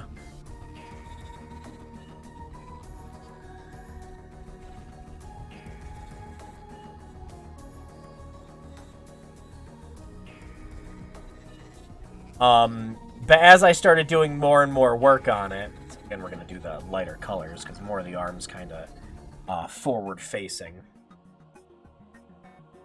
It's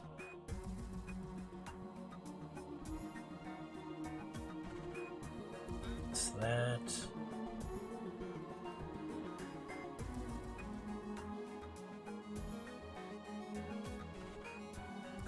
So Platinum Games did acknowledge the existence of Metal Gear Rising recently. Apparently some art will be shown on the 21st. Oh, good! Are they selling it as NFTs?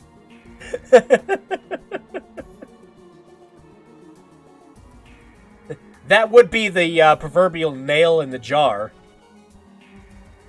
In the cookie jar, where you're just fishing around going, oh, that's real sweet of them. Ow!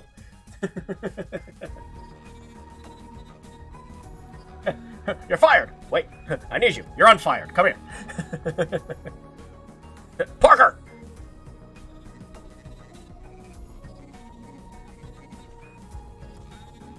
Now, another reason for adjusting the size of the sprite going up and down, too, is it kind of makes transitioning between the three sprites also look a little more natural, even if you're changing up a lot of colors and things like that on the front of the sprites. So, thankfully, it doesn't look completely out of place, because, hey, it's kind of bobbing up and down a little more. So you don't really notice any, like, terrible, like, awful inaccuracies that you might actually be doing. It's a lot easier to get away with certain things. However, certain colors will definitely stick out more doing that.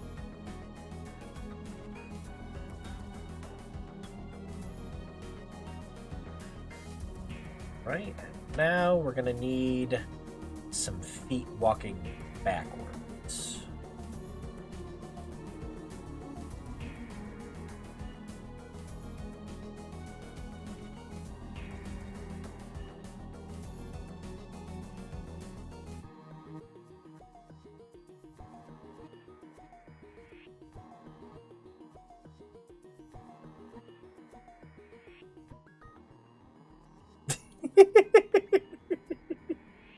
Look at me! Also, Devil May Cry reboot and the Alien Clan. Oh god! Wow, look at those little legs go! Nah, we'll add a couple more details and that'll be better. But first things first, let's do colorate.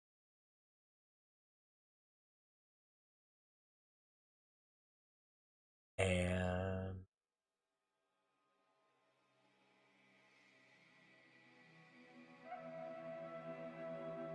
make those dark.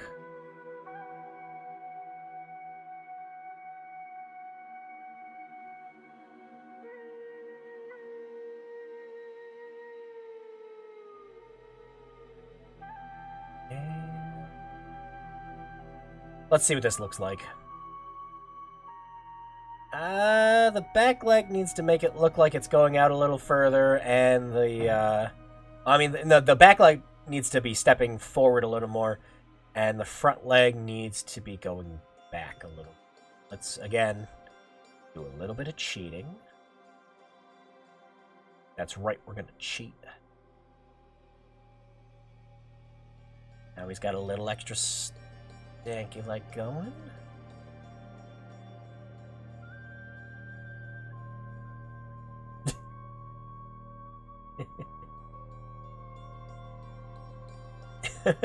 Kind of looks like he's more like a battle-ready pose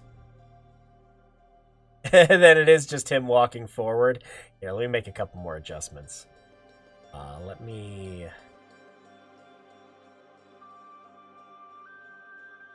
Let's extend the boot out a bit.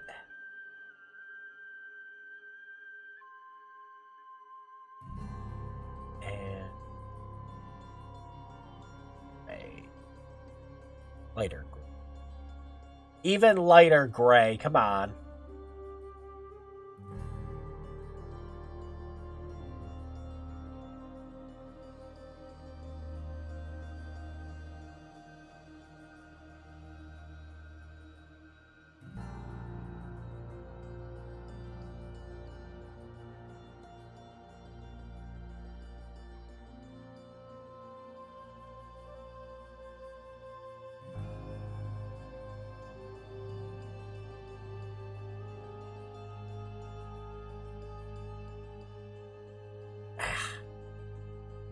You know what? I don't care. It's good as is.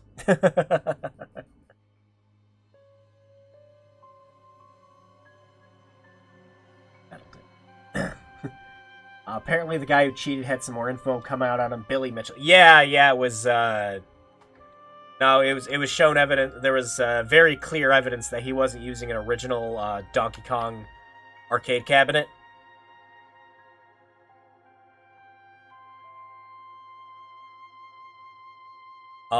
So his high score was kind of just completely bunk.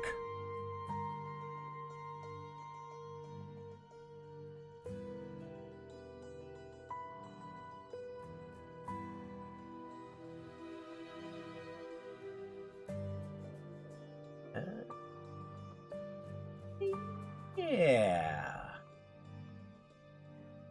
Doesn't need to be completely centered, but that should work.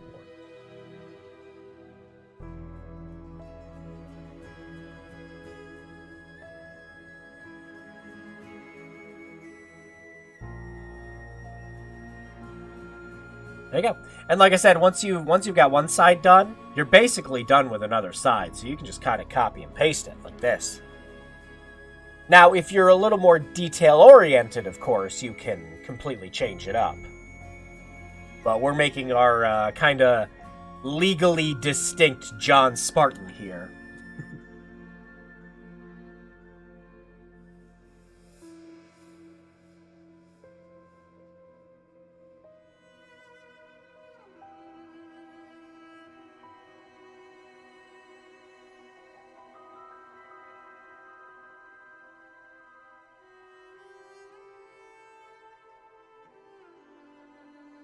Oh, look at that. He's got a little flower on his head. Oh, look at that.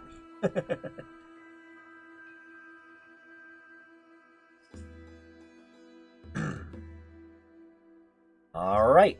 And this is going to be our back sprite. So we're going to want to take this, and we're going to want to make it look like it's the back of the suit.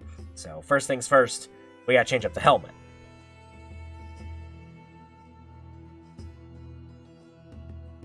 Now, I can't get a good look at your backside there from this picture, Master Chief. In fact, 9 times out of 10 while you're playing the games, you never really get a good look at his back because it's a first-person shooter. And they always show the front of him in cutscenes.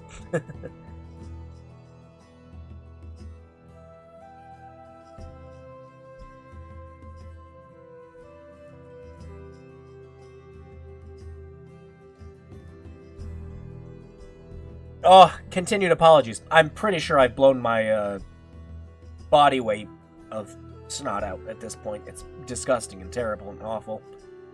Ugh! I hate it. Alright, so once again, we're just gonna kind of, bit of a lazy job at this.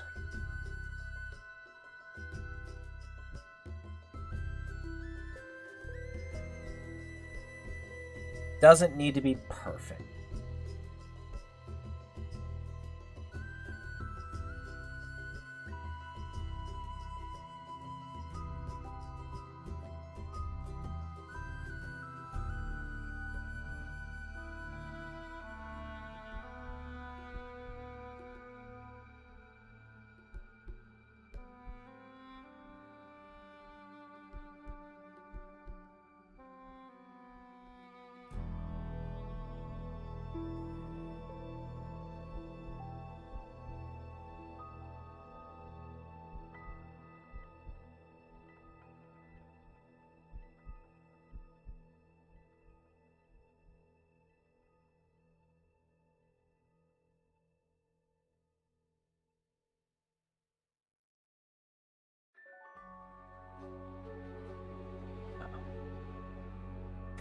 Why is his head looks like it's going that way? With that grab, hang on.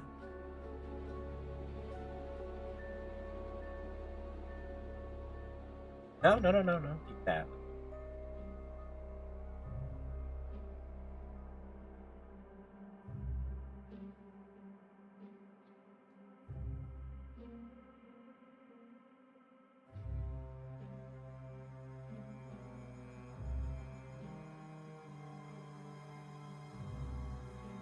All right. Let's do a couple touch-ups.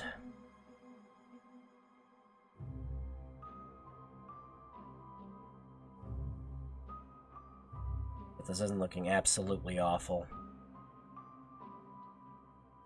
It's still going to look bad, but we don't want it looking miserable, you know?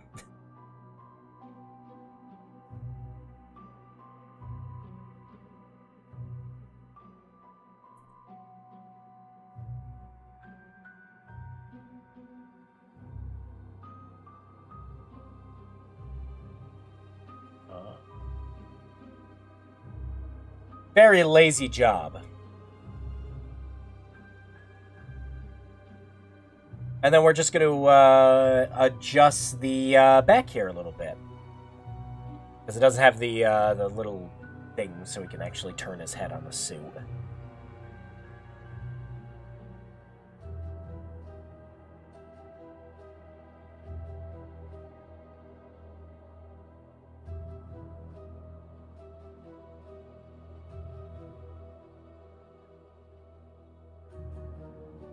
And just this itty-bitty little edit that we've made right here is kind of enough for it to look like it's a back piece. So yeah, there's our very, very shoddily put together Master Chief sprite. Like I love this one. Like, I absolutely love this one right here that we've done, because it just looks like he's standing forward with, like, a beer gut. Like, it's like some, like, Fire Emblem stance, and he's about to shoot someone in the head. But, I love it. I love our little mistake we made. Let's go ahead and get him in the game.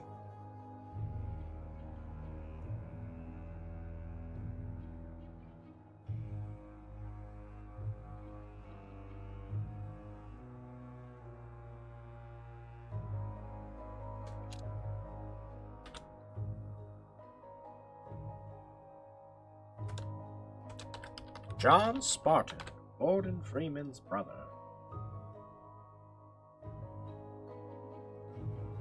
Now, let me make sure that the colors are correct.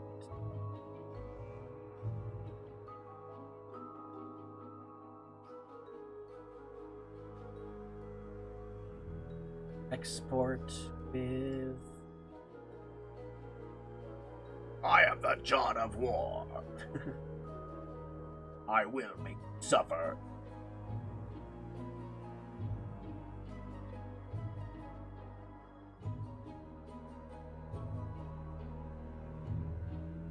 Be the right index. And if it's not the right index, we can cheat with PaintNet. We'll probably actually have to do. Sec.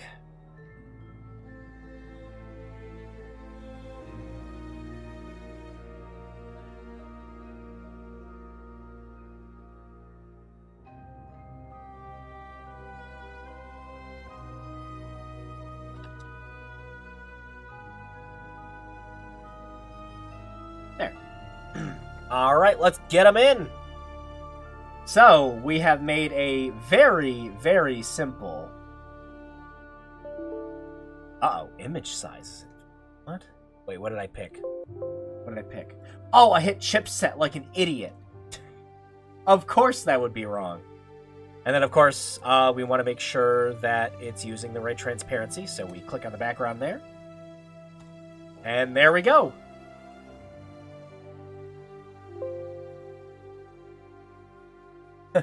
Our good old John O'War is in the game.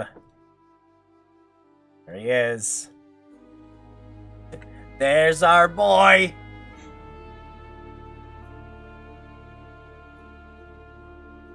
He's a little taller facing up. It's because I put the helmet up, yep. That's okay. And there he is, he's on the move! Hey, that actually didn't come out too bad. Although I didn't, I definitely didn't, yeah, I didn't bob the head up and down for that. But you know what? Again, very lazy job, but I'm not...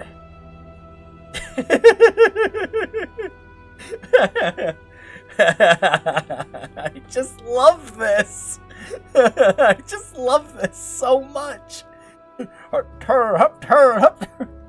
This has to be one of the most slapdash sprite jobs I've ever done. Ah, but now see, we have run into a problem. You'll notice that his size isn't quite the same going from left to right. Thankfully, well, remember they can't sprint. Thankfully, that's a very simple fix that we can do in something like Pigman. Pull that up quick.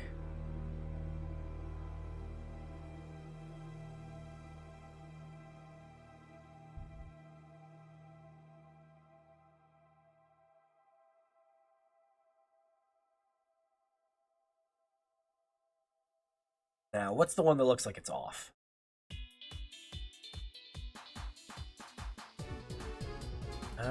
The right one is the right height, so it's the one facing left.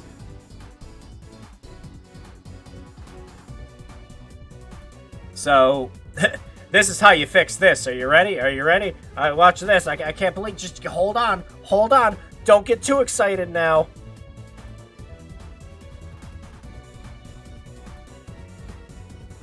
Wow. We fixed it.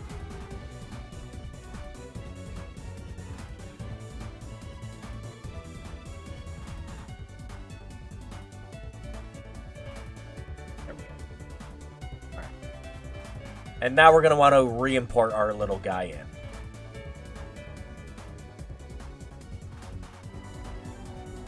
There we go. Take a look at it. Much better. Much, much better.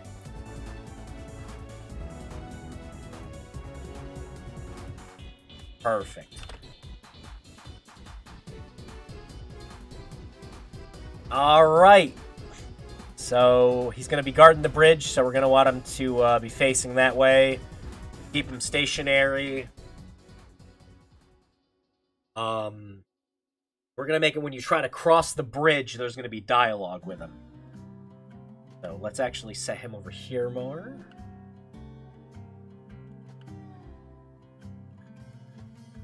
Okay. we have our John Spartan. So now, of course, we got to be able to fight him. So what we're going to do is we're actually going to take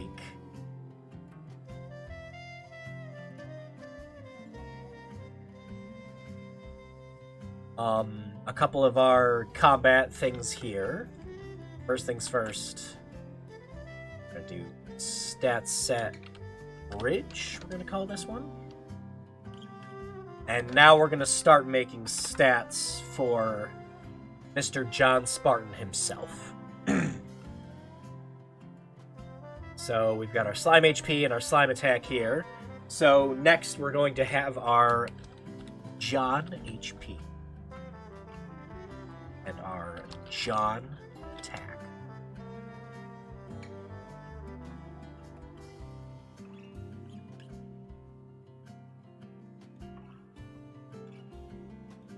The Halo. Alright, so John HP, we agreed to 343. And his attack will be 2. June.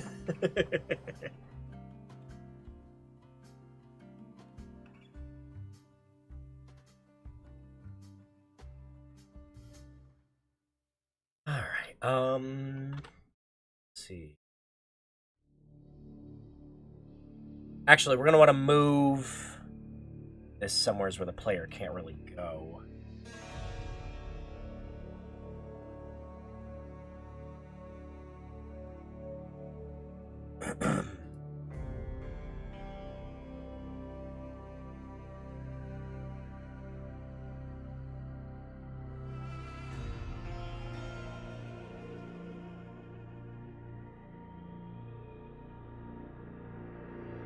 Oh, my nose. Holy cow, I hate this. Alright, so let's do a couple quick things. First things first, we are going to make a simple event that when the player touches it, let's call it a bridge. It's going to move our little guy over to our bridge here. Put him right there. Make sure he's facing to the right. Go.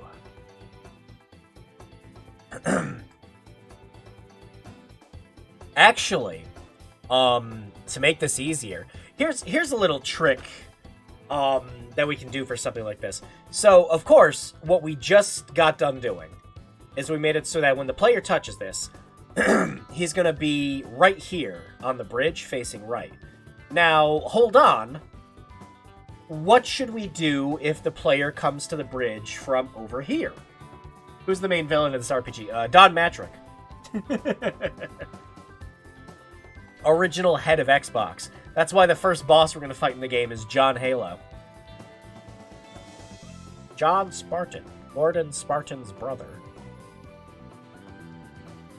So yeah, what should we do after we're done with the boss? Now, the easiest thing we could do, of course, is make it so that after you beat the boss, this event just gets deleted. So you can walk over the bridge as much as you want. But let's be sticklers for detail a little more and show something we can do. So how about we make a conditional branch that has it so that, let's say, the player is facing right. Because the player has to be facing right in order to go into this bridge event. Well, if he's facing right, then he'll go ahead and do this. But otherwise, say he's facing left, we'll make it so that he teleports over here instead, facing to the left.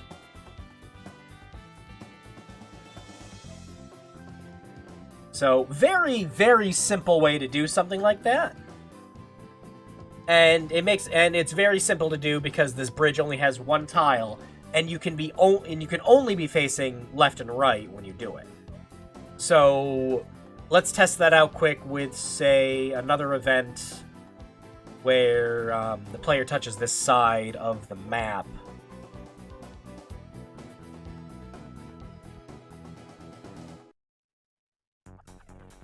And gets teleported here, facing the left. And we're going to be very lazy with this and just...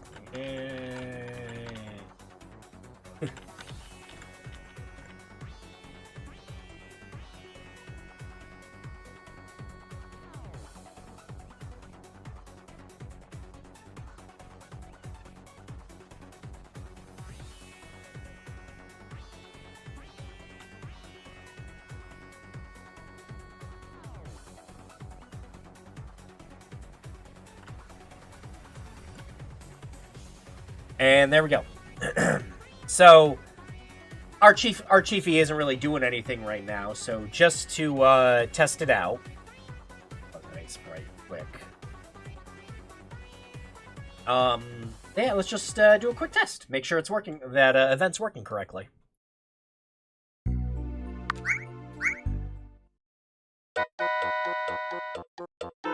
So there we go. He was facing that way, so... Oh, these are stars! Oh, we're gonna have to change that. Oh, whoops, I still have them on action buttons. Yep, there we go. Looks like it works.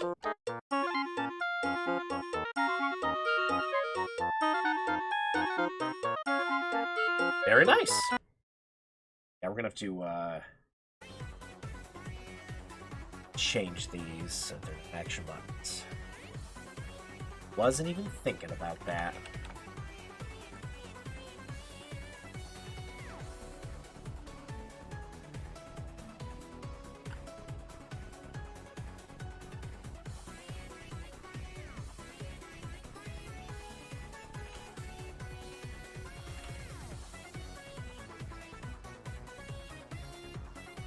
Okay.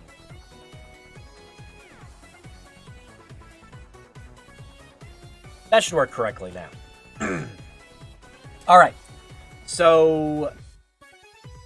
why don't we add in something fun? So, we need to add in some kind of progression to this game, right? Because the only progression we currently have right now is get gold to buy things that increase our HP. But we need something that'll increase our attack. So, why don't we make a system where every time you beat one of the slimes, it tracks it.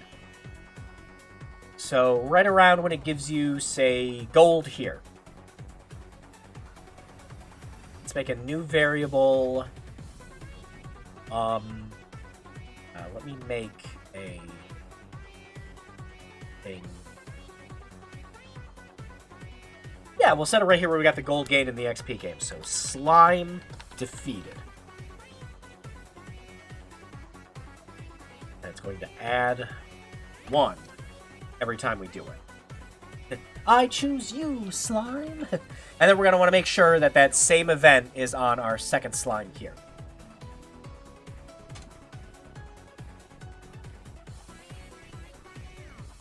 Alright. And now that we've done that, we've got a little variable going on. So let's make a treasure chest. Now, the treasure chests work the same way that the character sets work. And you'll notice, you know, we've got these closed doors and chests. But if you have them face right, up, and left, they got different animations. So what we'll actually want to do is first we're going to set our regular object here. So we'll just use this one for example. Player has to hit the action button for this.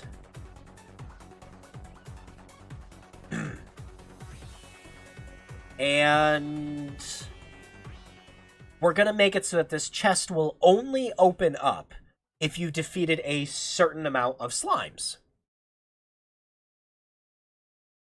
So let's have a variable that says if the variable slime defeated is 20.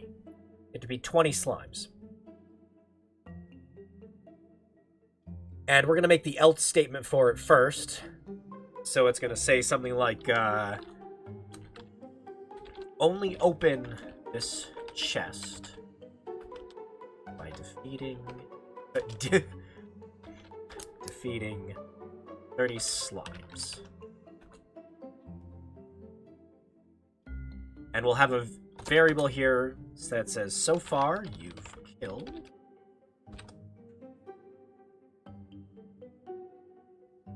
And hang on, let me do a double check on the variable edit thing I did earlier.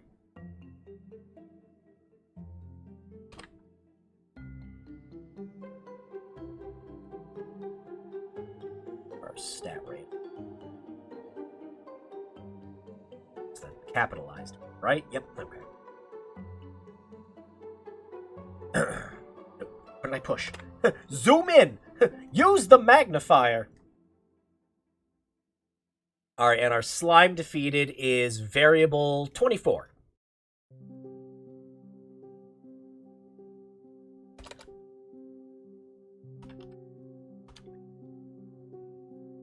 There we go. So this will display how many that we still have left that you've killed. Now, we could do something a little more complicated, of course, and we could have it so it's subtracting the values in to show it, but that would take a lot longer. It's a lot simpler for it to just say, so far you've killed, here's the variable. And we could also jazz that up with a nice color. Let me pull up my reference. Hang on. Give me my text command reference list, please, and thank you. Let's make it a nice gold. Now, when you're making your own,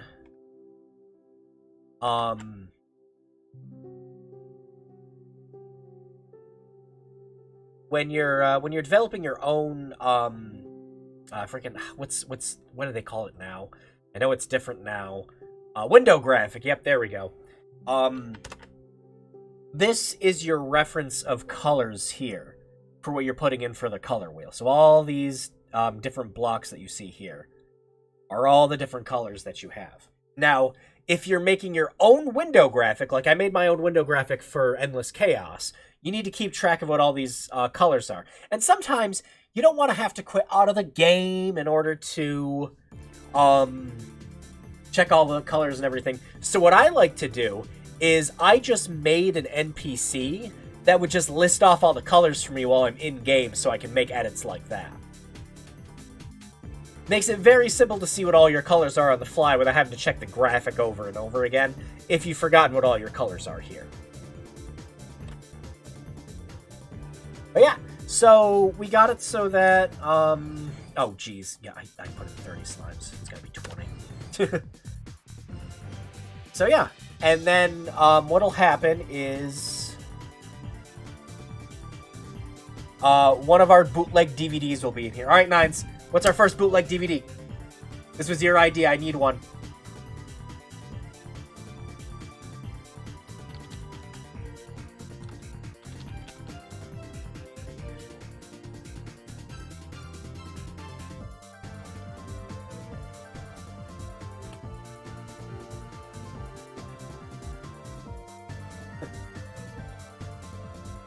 Okay, the first one's gonna be something from the slimes, right? Yep, yeah. So what's the title for our first bootleg DVD? Clearly Flubber, the Blob, or Ghostbusters. Alright, so... Blobber. The Blobber. Approval.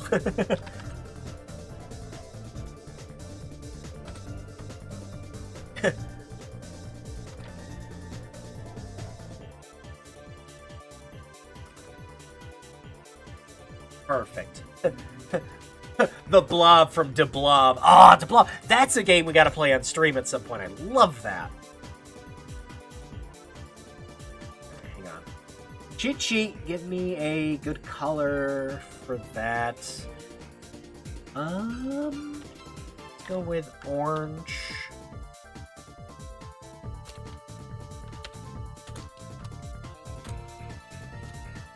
And then we're gonna do a dark red for DVD. Bootleg DVD. Now, of course, all this is doing right now is saying, wow, you did it, but we don't have anything, right? Now, we're gonna make a fake item that'll show up in your inventory. But the item isn't actually going to do anything. It's just going to be... Add in 20.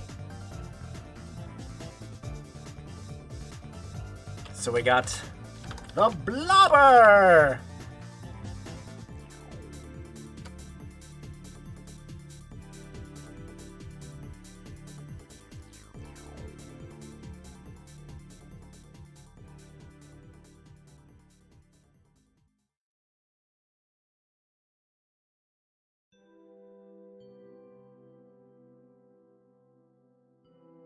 which... And we're going to make it so you can't really use it on anything.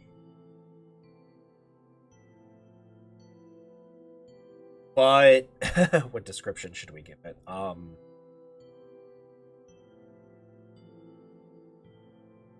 Let's see. Anyone got a good description for our first bootleg DVD? Like, if you looked at the back of the box of this DVD, what would be, like, the top quote from some hack reviewer from Rotten Tomatoes?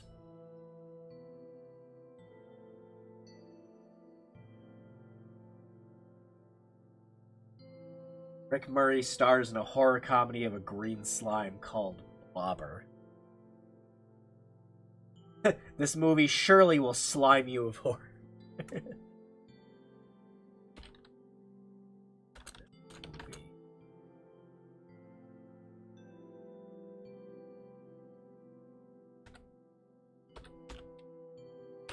This movie is Subslime.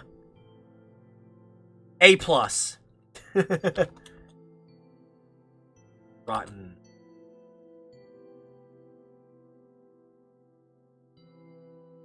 Cats. There we go. Movie is Subslime. Stunning and bright. Wow. So we're gonna make it so that it'll add the item to your inventory. Now, the item being in your inventory is not what's going to increase your stat. We're going to make it so that you just get a stat increase from opening up the chest itself.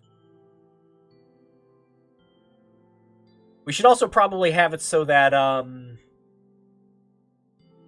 if you collect, or just have someone explain, like, if you collect a DVD, your attack goes up permanently by 1 point, or something like that. Now, of course, the other thing is we don't have an animation for this chest opening up. Well, you'll remember that if we look at the sprite sheet, it goes right, up, left. Open up like that. So we're going to want to make it so that this event moves with that. Call this Blubber Chest.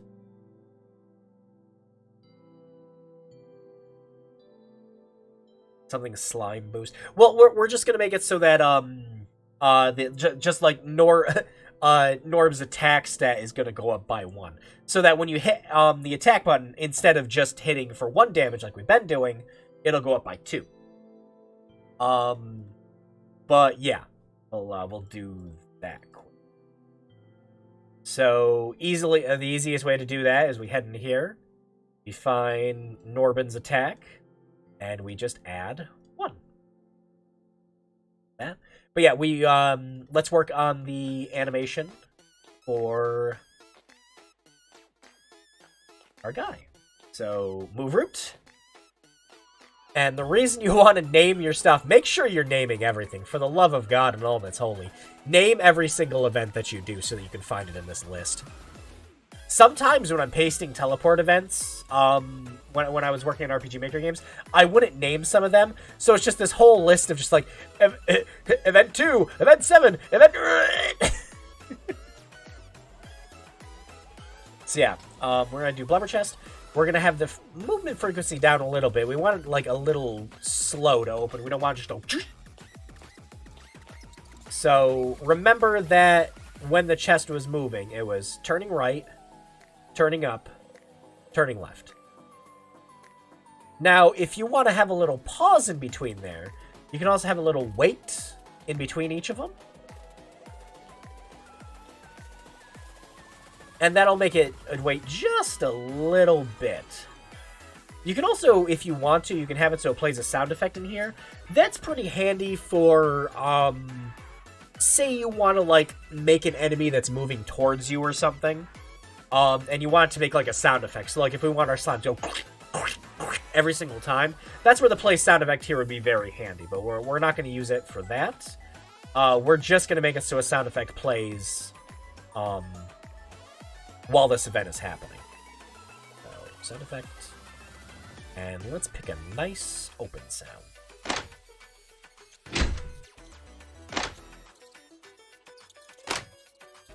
There we go. And then, of course, the other thing that we're going to want to do is we've set this all up. So now it'll play the sound effect. It'll play this animation. It'll say, hey, you've killed enough slimes and you got the Blobber bootleg DVD. But we don't have anything set up to make sure that the player can't just do this over and over again. So now let's make a new event. Switch. And let's make... Yeah, let's set up a section here for chests. There we go. Blobber, chest. Open. Have that turn on. Then we'll add a new page in here that says when Blobber chest is open, you can't do anything else because you've opened the chest, according to this. Now, you'll notice that our graphic is still closed, and it's going to look like that when it switches over to this page. So lastly, what we'll want to do is we want to switch this over to the open chest graphic here. And there you go. Now, let's give it a bit of a test.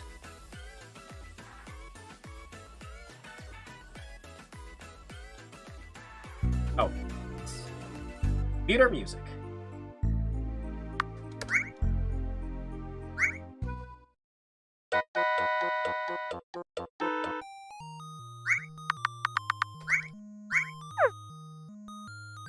Yep, you can only open this when you've defeated 20 slimes. So far, we've killed 0. Let's go kill one.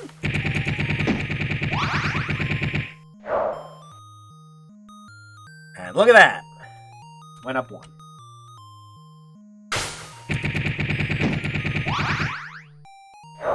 You'll also notice I did a couple just like kind of quality of life tweaks. So I changed up their code a little bit to make it so that every time you go and fight one of the slimes, they're facing you. And it makes a little sound effect and a flash when they teleport, just as a fun little, you know, thing for the player to notice. But all I did for them moving around was I readjusted the map X and map Y coordinates to make it so that they can only spawn in this little sandy area here. So they won't spawn outside of the fence at all, but they can walk outside of it. I also made it so that they're no longer moving towards the player, they just kind of pick a direction and go.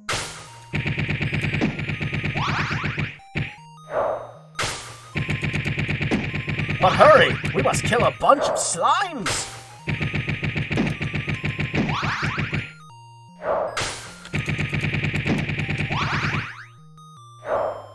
And they spawn on top of each other, which, you know, it happens.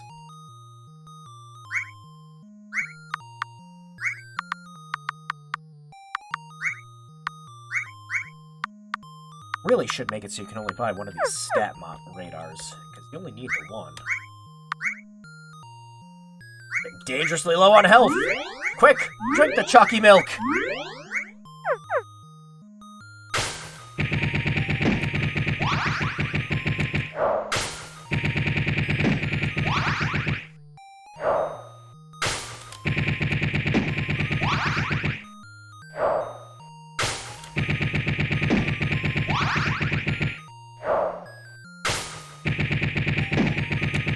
Video games!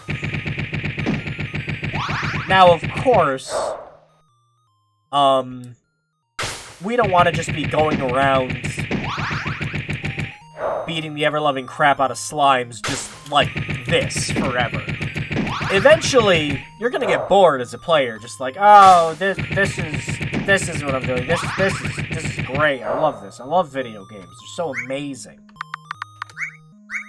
So we want to add in a couple of systems that keep combat engaging, which is why I was thinking of having like the Norbin time gauge every single time you beat an enemy. So on your 4th or 5th enemy,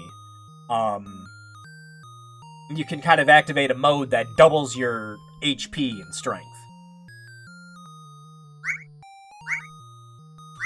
But for now, whoo boy!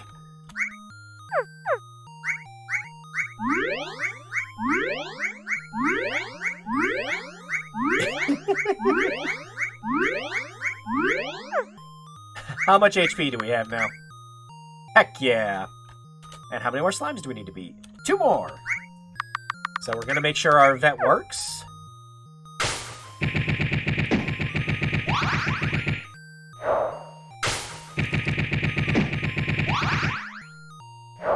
There we go, and now we've got 20. And hopefully, if everything in our event's working... Yay! Although... Yeah, that's moving very slow, so we'll have to change that. A Blobber Bootleg DVD! And as you can see... Nothing else. Does it work if you kill 21 slimes? Oh, yeah. So, what we're actually going to want to do... because I accidentally set it so that it's equal to 20. So yeah, we're going to want to make it so that it's greater than or equal to 20 for that. To fix that and make sure that you don't have to kill exactly 20 for that to happen. There we go, we fixed that. But this was moving a little slow, so let's get rid of these weights.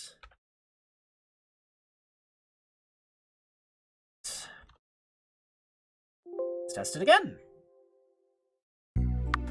But yeah, good catch on that one, Cat.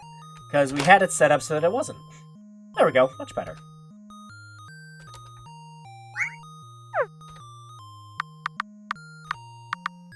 Yep, there's our slime defeated stat.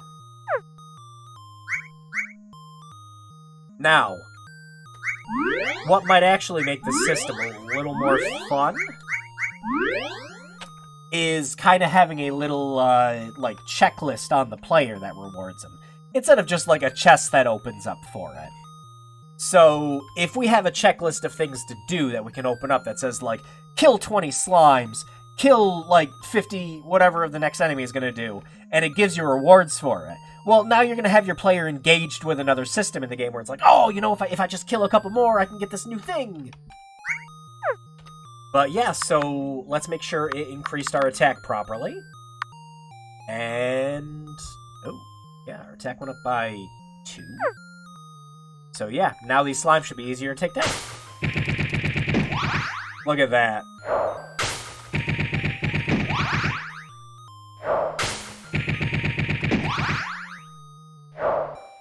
Very nice.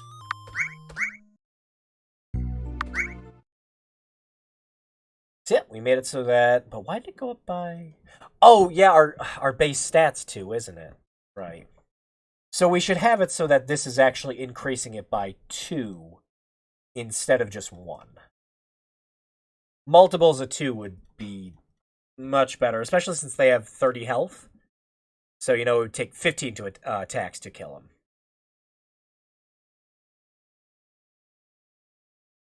No.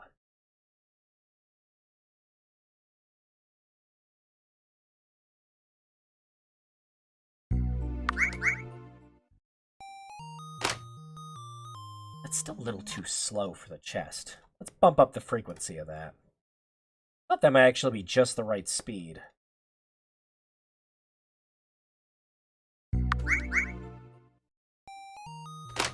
Much better. Yep, there's our DVD.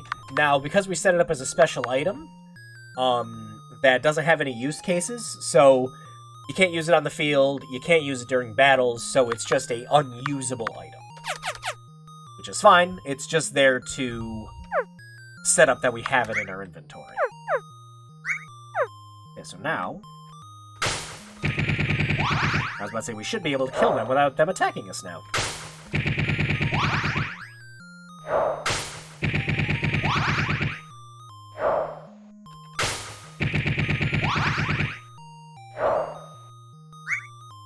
Awesome. It feels like we're making progress with the battles now because we have increased HP. Amazing. Okay, so I'm going to show you a dumb thing I did quick. Hang on a second.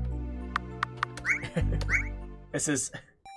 as I was working on stuff yesterday, I was like, alright, I should do something stupid, something very RPG-ish. But I'm thinking it should also give you one of these bootleg DVDs for doing it too. But, yeah. So we've got our little starting town here. Oh god, I just realized how loud the music is when we're in-game. Hang on. Whew, there we go. So we've got our little starting village here. So, we should try going in there. We should try going in the village and see what's in there.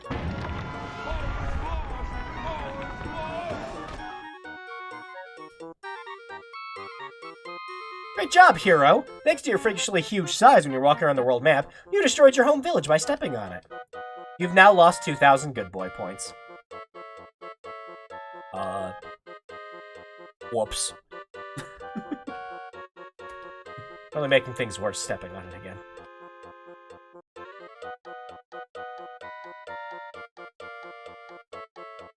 So, I was thinking as like a dumb secret, we could make it so that if you checked out the town enough, you could find one of the DVDs.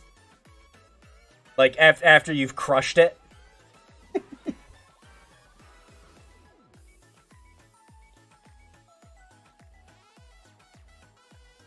So, why don't I have you guys come up with some dialogue for it? Or, better yet, just come up with the next bootleg DVD. So, we're gonna make a variable for this, and we're gonna call it... I had an Easter eggs one, right? Yep. Check town.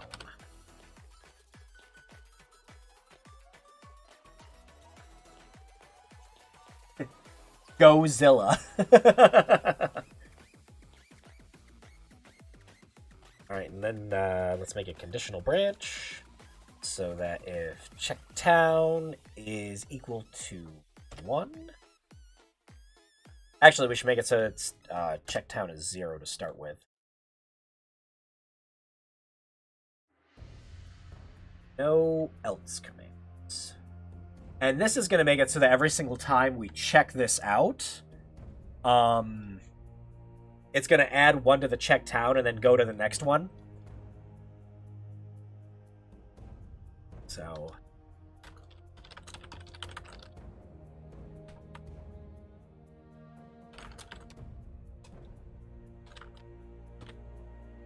Godzilla, king of the mobsters. There we go. And this time we'll make it so that if it's constant 1... And every time you check the dialogue box, it'll end it. Now, let me show you what we're actually going to want to do. I almost messed that up. We're not going to want these going in regular 1, 2, 3, 4 order. We actually want these going backwards. So it's like 5, 4, 3, 2, 1. Because it's going to check and see what number you have. But you got to remember, we're adding +1 to this every time. If we did it as 1, 2, 3, 4, 5, all it would do is it would go, alright, check and see if checktown is 1. Or see if checktown is 0. And it says, you're only making things worse by stepping on it again. It would add +1. But now, checktown is 1 because of this. So it would just move to the next bit of text, and it would keep going as one text box, and we don't want that. We want it so you have to just keep checking it over and over and over again. So if we instead do it by 5, 4, 3, 2, 1, it goes down the list because it goes, oh, checktown isn't 5, isn't 4, isn't 3, isn't 2, but it is 1, so I'm going to play this instead. So, like I said, we want these going like 5, 4, 3, 2, 1. Or in this case, it's going to be 4, 3, 2, 1, 0.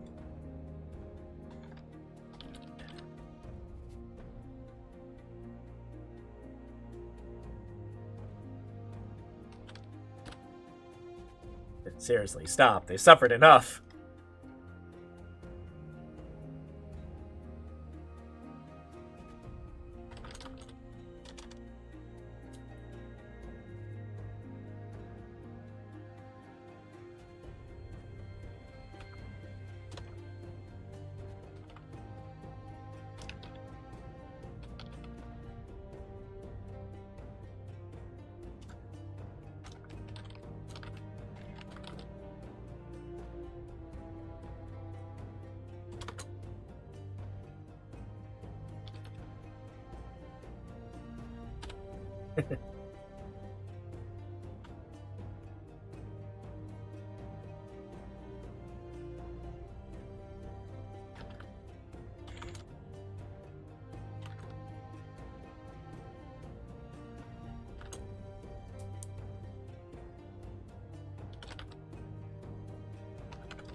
Oh, wait, that's right. They were there, too.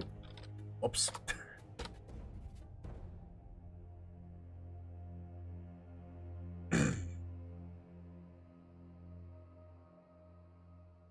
It's gonna have a thing here. It's just gonna be like...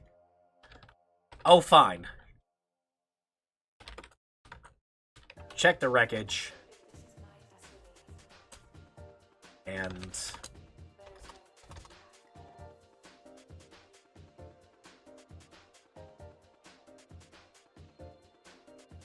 like... the... I can't remember. What color did we choose for that? It was the dark red.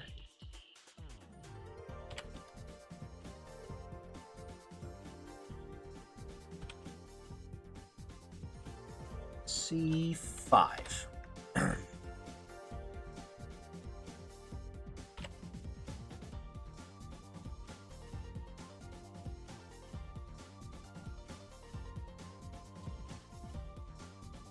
Bootleg DVD of... The next bootleg should be a Jaws knockoff called Teeth. Oh, there is actually a horror movie called Teeth, you know. It's, not pleasant.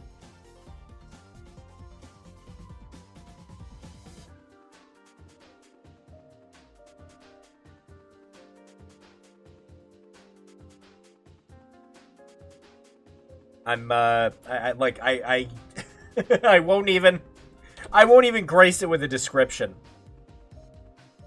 Alright, what did we do? Did we make it a dark orange? Did we make it a gold? Check. Orange, yep, I mean.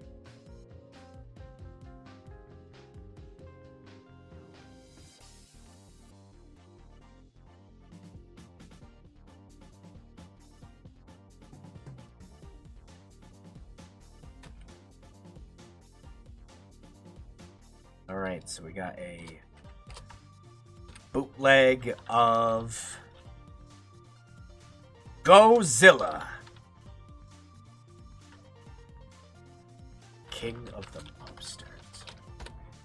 Yeah, I'm familiar with the concept of teeth. Yeah. I watched that once and I'm like, you know, never again. Not for me. I'm thinking of it as just like parody material. And like, you know, this would be really funny as just like a horror parody. Like if it was some like Key and Peele sketch, but like it takes itself seriously. I'm like, why? Why would you do that?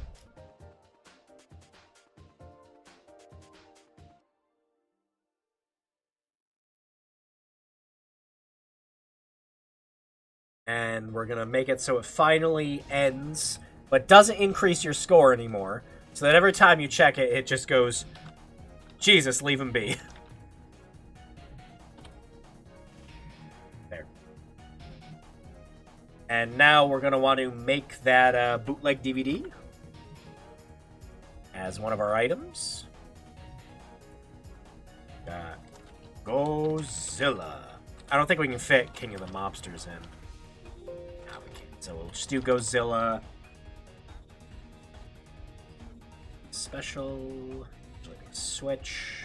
Can't use it anywheres. And no limits.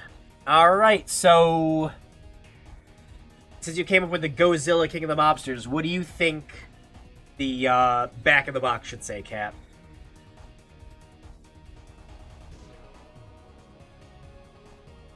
Again, like a little quote on the back of the box from a reviewing site.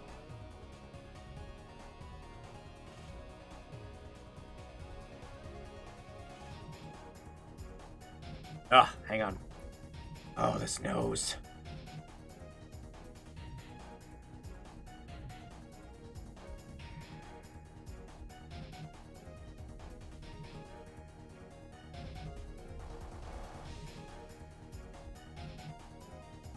Dear Lord.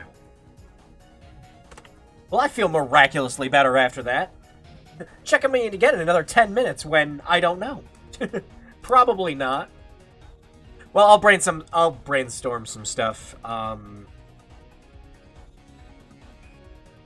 Makes Godfather 3 look like Godfather.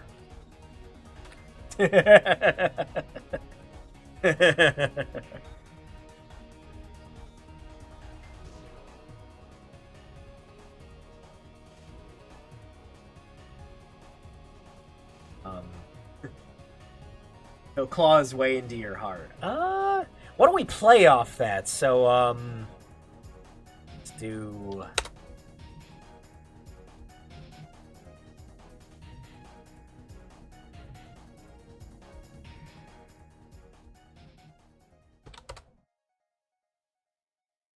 Or that's probably better. You want to stick with the, oh god, I gotta retype it now, hang on.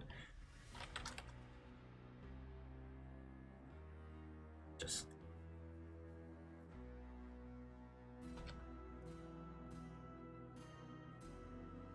Can't fit anything else in there, so it'll just be that quote. Alright, so now... we'll have it add in the item in your inventory, and again, it'll increase your attack.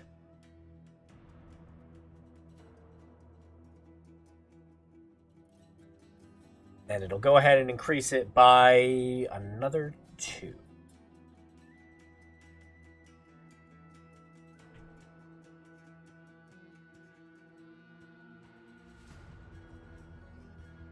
Attack, and 2.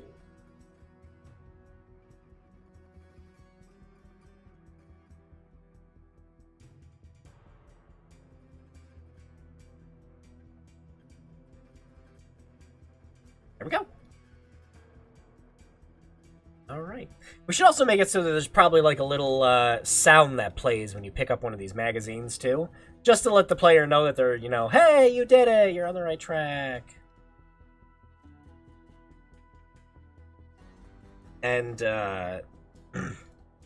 we could also put in some, yeah, we could put in some text. Hang on, that just says attack increased by 2.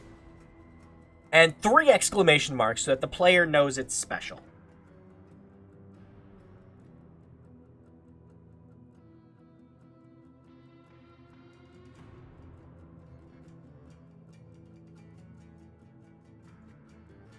We're gonna make it purple.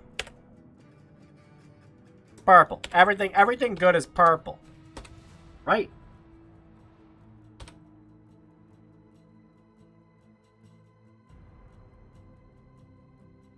And we'll have that play a little sound effect, so it's like doo-doo-doo-doo-doo, like Dragon Quest style. Just so the player's like, oh, good thing happened.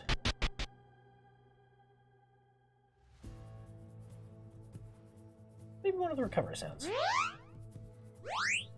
Oh, there we go. Little rising thing to let you know that your attack is going up. Perfect.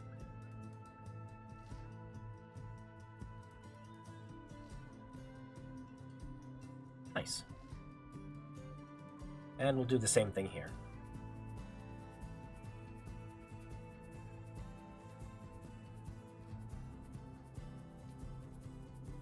All right. Well, let's test that out. Oh.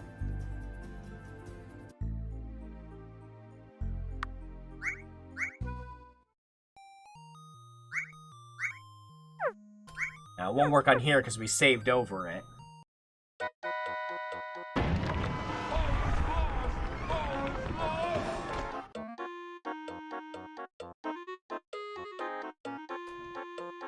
things worse by stepping on it again. Seriously, stop. They've suffered enough. Stepped on the town so much it's now packed down like cement. What'd your parents say if they knew you were harassing a poor defenseless village? Oh, wait, that's right. They were there, too. Whoops. Oh, fine. You checked the... Oh! One of the colors didn't set back properly. It's fine. We can go back in and change it. Oh, I used the wrong slash. That's why. Of Godzilla, king of the mobsters. Attack increased by 2! Jesus, leave him be. There we go. So, there's another way we have to increase your stats. by stopping a poor village.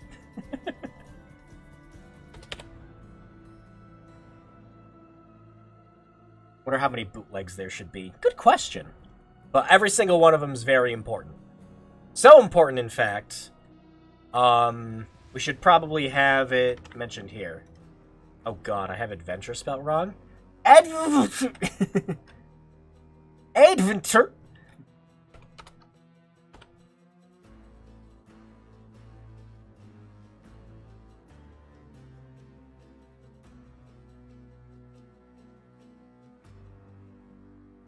Right at the beginning of the game, be on the lookout for leg DVDs.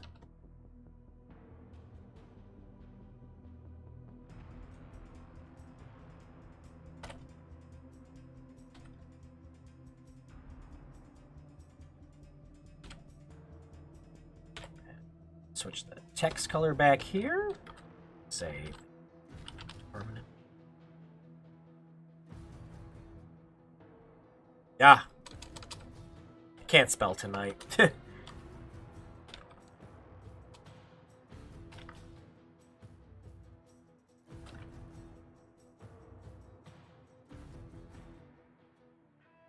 And we can have that so this also changes the color. Because again, it'll be like, oh, special thing, look out for that. So give it its unique color.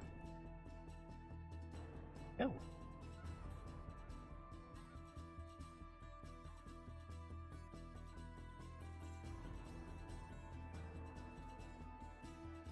And I'm going to put in a weight there. That way the text boxes will close and then open again. So it kind of emphasizes, hey, you should be looking at this.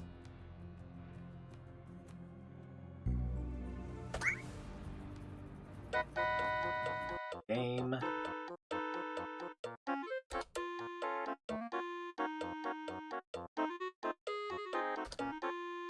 Be on the lookout for bootleg DVDs. They increase your attack by 2. Yeah, I gotta remove that space there. Alright, so what have we done so far? We got a little Easter egg here.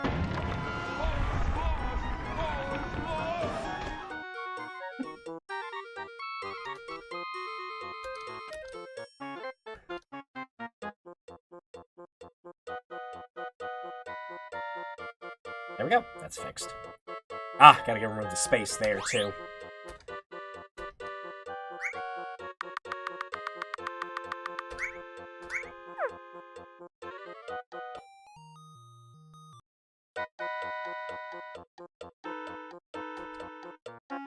Mr. Chief! Alright. So we've got multiple ways to increase our attack. And with enough HP, we should be able to take out Mr. John Spartan.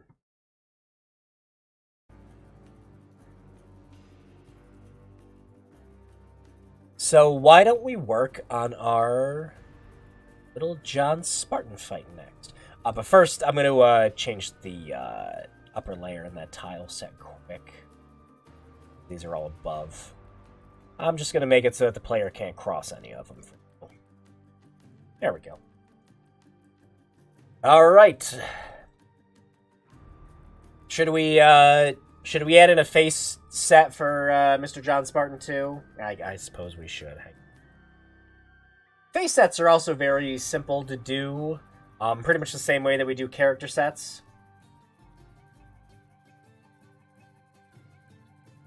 John Spartan, that makes me think of something, but what is it? I don't know. Every time I hear it, like, I don't think about it, But I also just kind of think of, like, Arby and the Chief. Like, it has nothing to do with it, because I know they don't call him John Spartan in that. But that's what I think of. So, yeah. Let's open up character sets here. Could be a face set we can use. Perfect. Demolition. Oh god, that's right! Sylvester Stallone's character is called John Spartan in that. That's right! I've seen that movie so many times, and it just wasn't like... it wasn't connecting. Phoenix! Oh man, we got some way younger Drew sprites for Endless Chaos in here. And the Spoonie Easter egg has Spoonie in it as well. Demolition Man's enough. Demolition Man gets better every single time I watch it. Like, every single time without fail. We got an angry, we got an inquisitive, we've got a normal, we've got a... And I've only ever used the surprise one a couple times because I actually kind of hate it.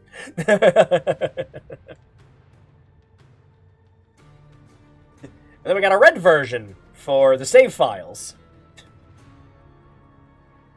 But, let me see if I can find... Hang on a second. Because, yeah, actually, you know what? We'll, it'll never stop being relevant either. No, it won't. Never. That's the other thing that makes it incredible.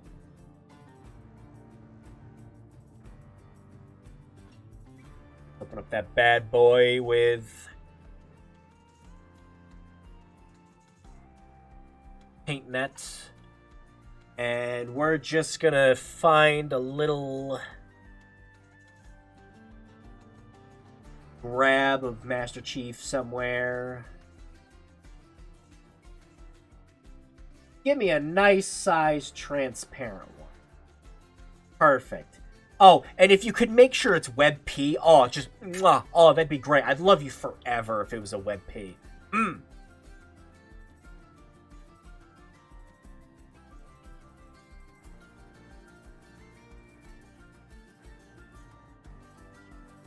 Alright, there's our man.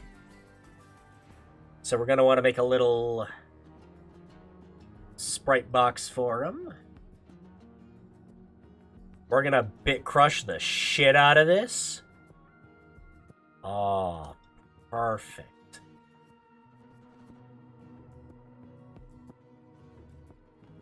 And we're going to want to make sure... I keep grabbing the middle. We're going to want to make sure it stays consistent with the middle here. That. And cut off. Oh god, you have Spoonie sprites. I do have Spoonie sprites. Spoonie is a Easter egg you can find in Endless Chaos. In fact, hang on a sec, I'll pull it up.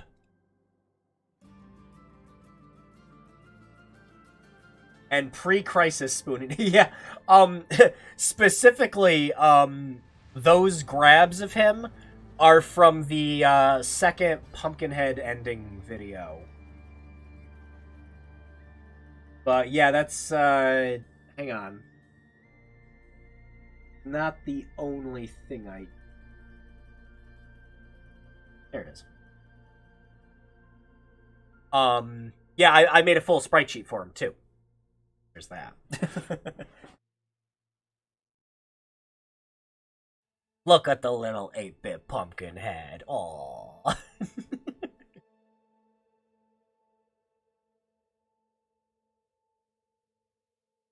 But yeah, you know, one of these streams, I'm probably just gonna have to we're just gonna have to play Endless Chaos for people who haven't seen it. You step on Spoonie's big toe. Betrayal! Betrayed me! Alright, and one of the things, like, I personally like doing, with character portraits and background art and everything, with RPG Maker, it's kind of a little plain with their backgrounds, but I just like to make very simple, like, back bezels for the characters. So, for example, I'm gonna go ahead and we're just gonna make like a blue, No, we gotta fit in with Halo. So let's make a nice green box for our guy here. There we go. And I like to take that and just give it a very simple bevel. Just adds a little extra design to it. Like nothing special, but just a simple bevel.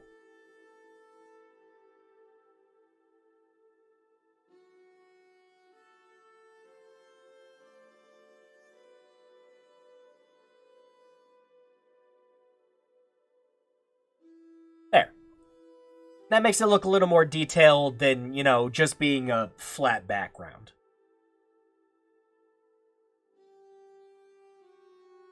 Does it ever get explained what the 3 seashells are used for in Demolition? Never.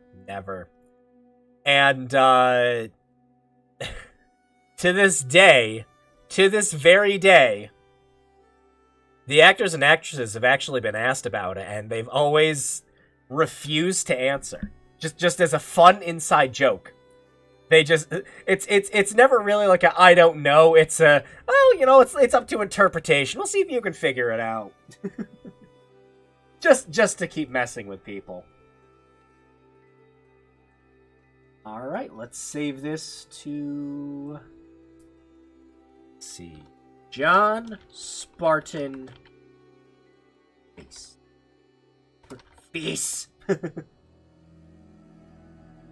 Demolition Man is the only good Rob Schneider. Ouch! How do you do, fellow kids? That's not Rob Schneider at all.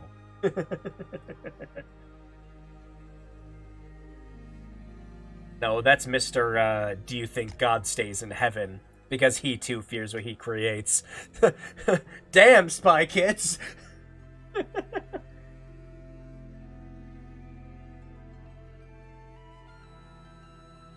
Alright, so let's import that. Set. Make sure it's the blue. There we go.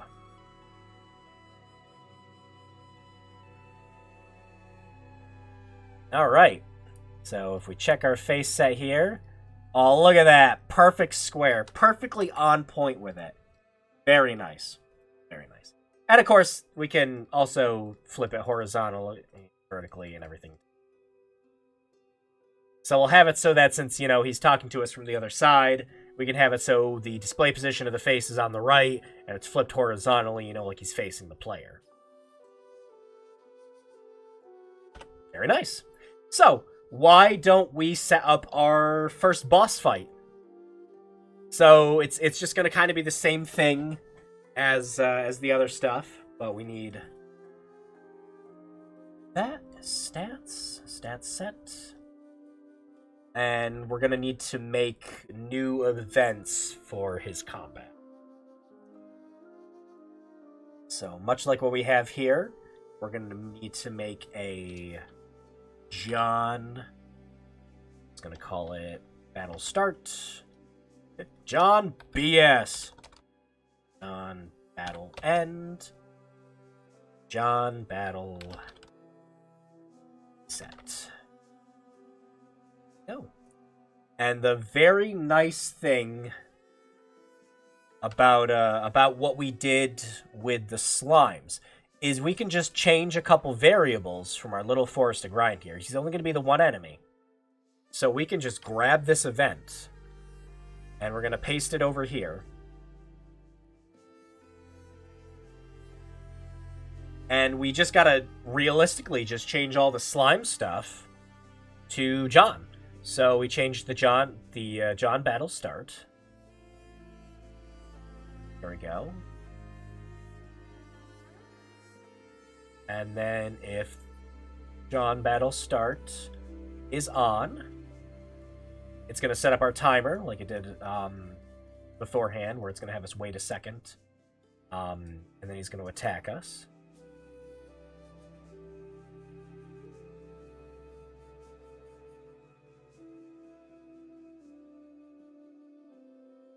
And then it'll be his HP. It's lowered by whatever our attack is. Score set.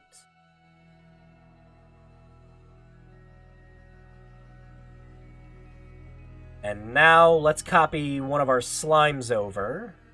Just temporarily. Oh, we'll change this to combat time. John. Just JS then. John Spartan. Deuce Bigelow and Big Standard. God, I haven't seen Deuce Bigelow in forever. Dear Lord. I think you just, like, opened up some can of my childhood of seeing that movie. Where it's just like when you pop open the top of a soda, like, oh, wow.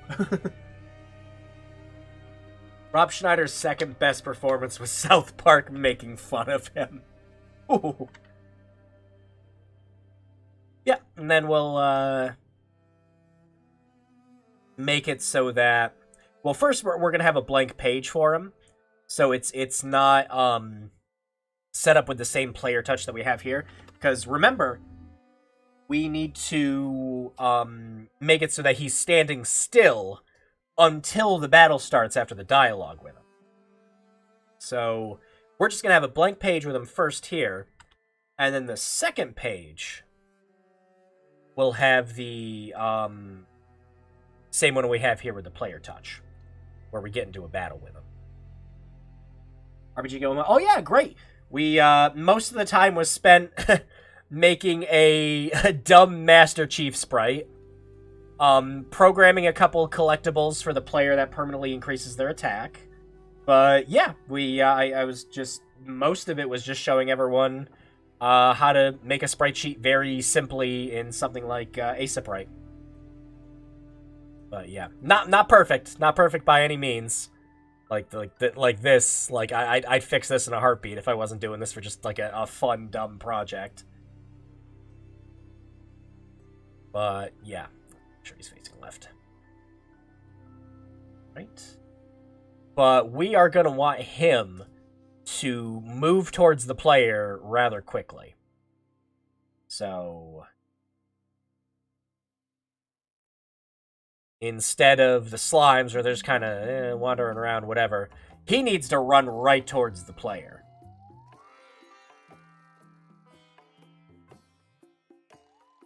Oh, whoops. Not on this one. Not on this one. No, the second page. There we go.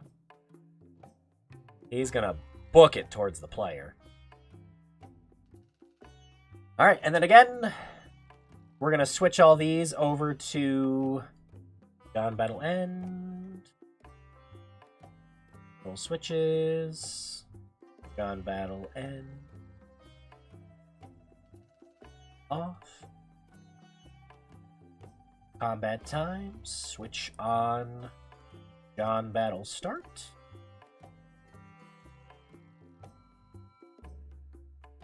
And we'll copy everything over.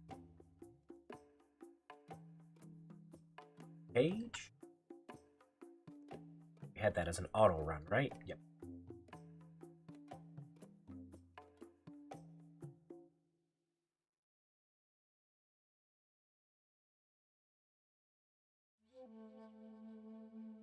Run. And again, like I said, I did a couple tweaks, so literally all we have to do is just change up the variables from the slimes to the new John event that we had. And why not? We'll make a new stat for John's defeated, even though you only have the one John to win. John defeated. Plus, we can also use this for something else too. Like you might be able to like get around him. Like we could find a way so that he just tries to like get around the player. If you don't beat him. Like, there could be a remark or something later on. If like, this John defeated variable isn't at least, like, 1.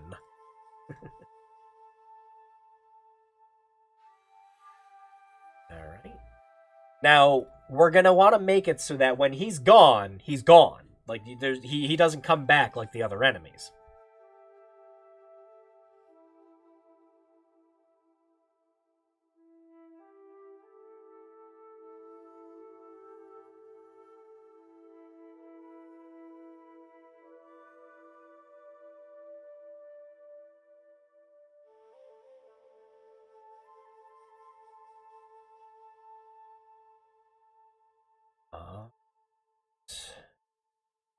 Now, he's got to do more damage to you.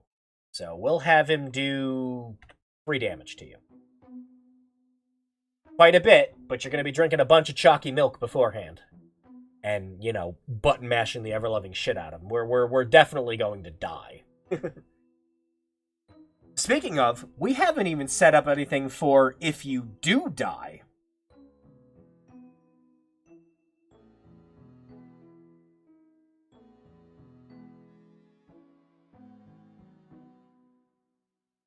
Oh, sorry, I had to blow the nose again. But yeah, we've been doing all this with the pretense that we can't actually die. We don't have any variables or anything set up so that, like, if Norb's HP goes to 0, then we hit a game over.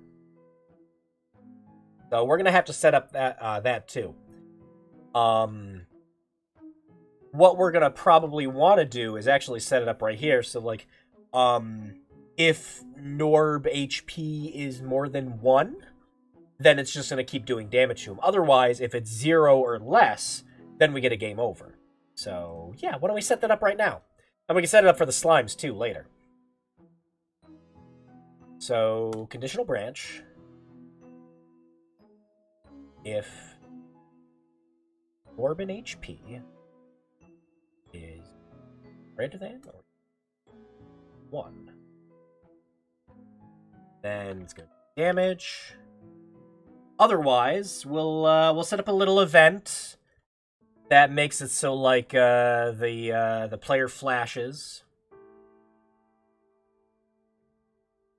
Ooh, actually, let me add all those into.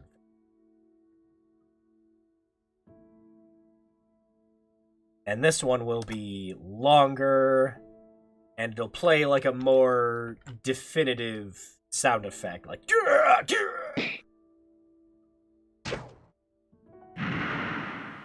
Yeah, that works.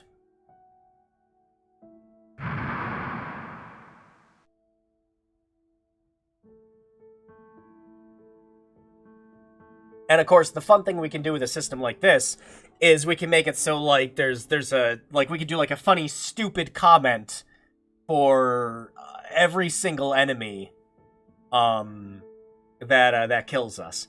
You know, so we can have it so, like, say one of the beginning slimes killed you. It's like, wow, slime killed you, really? And then, like, it switches over to the game over screen.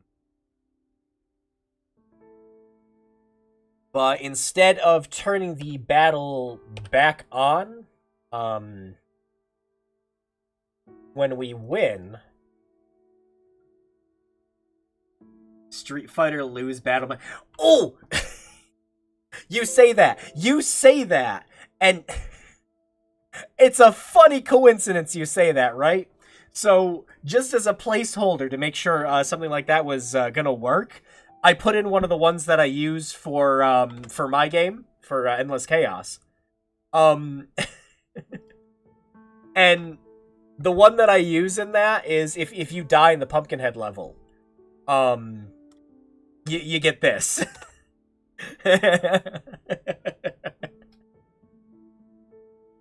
So, very funny you mentioned that, because I put that in there just to make sure there was a game over screen.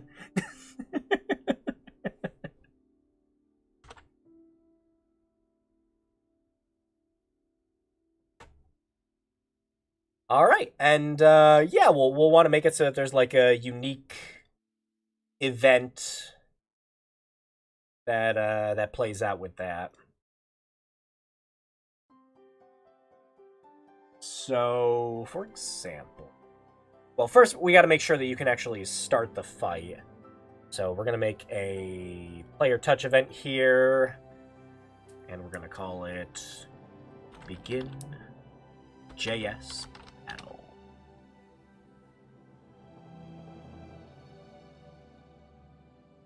All right, so who wants to come up with dialogue for our good old John Spartan? I had some suggestions. Hang on, I'm gonna scroll up and see them. Let's see.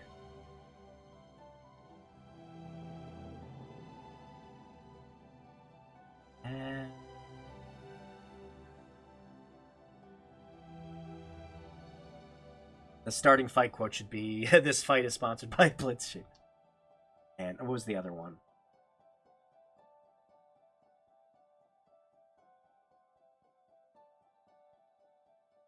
Sir, permission to engage.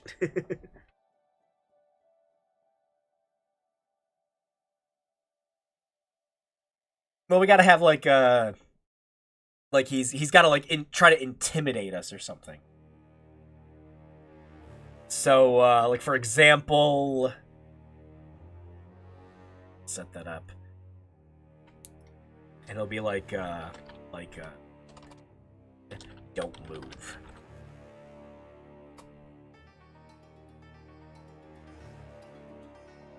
You have to defeat my dragon lunch to stand a chance. Punch. I like dragon lunch better. You have to defeat my dragon lunch to stand a chance.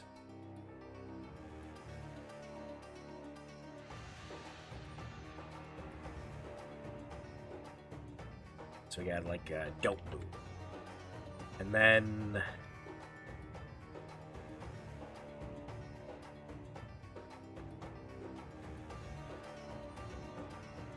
Then we've got Norman saying, like, who the hell are you?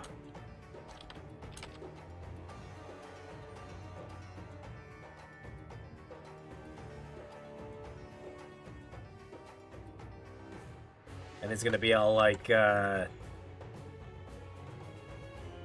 call me John Spartan. Designation...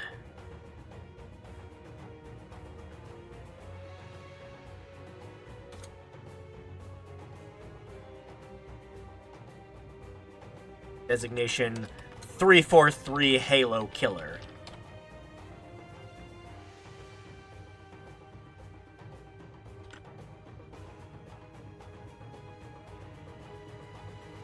A Halo TV show made Master Chief tummy thick, so there has to be something about that.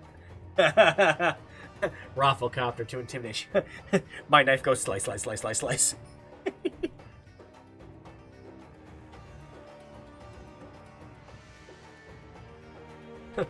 Like, the rings or the franchise?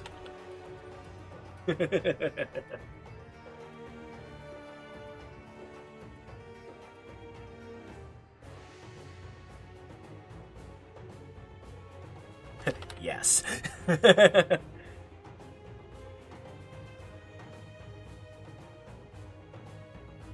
there'll be a slightly longer pause just for effect. And then he'll keep talking and go.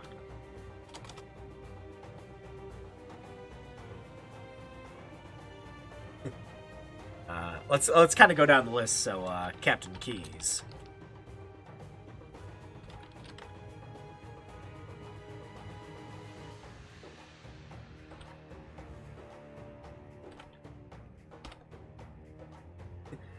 Mission to engage this Naruto wannabe. Of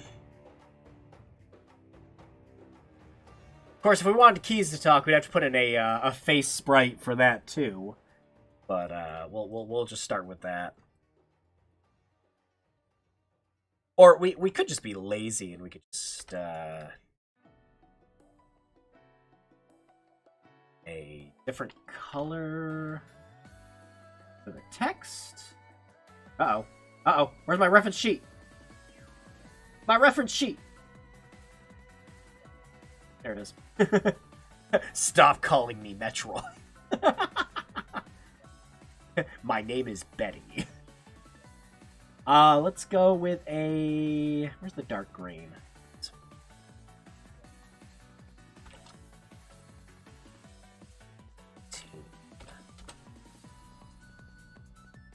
And then there will be no face graphic. Just going to remove the face.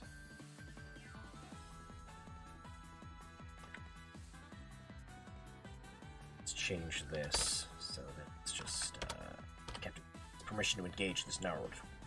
And then Captain Keyes himself is going to go like, granted, but be careful, Chief. Oh, no, careful, John. What do we got next on the list? So we got permission to engage.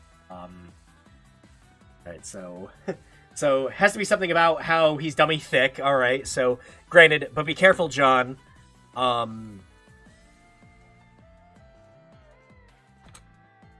His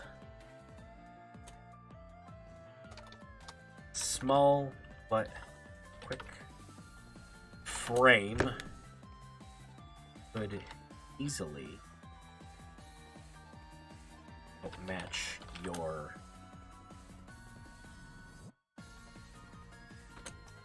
beefcake of a body.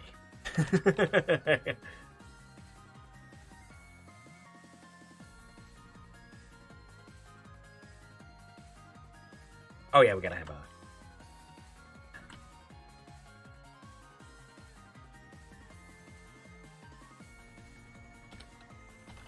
Understood. Initiating protocol.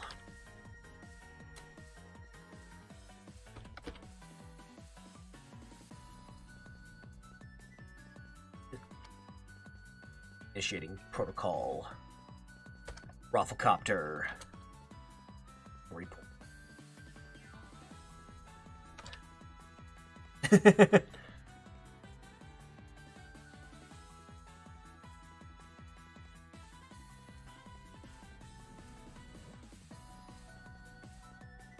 And then we'll have,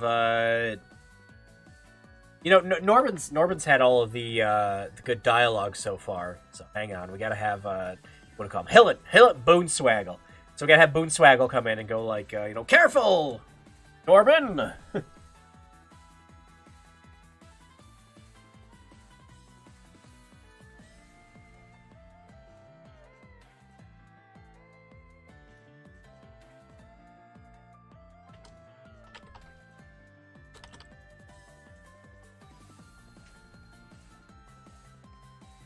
Careful, Norbin. I've heard stories of this one, and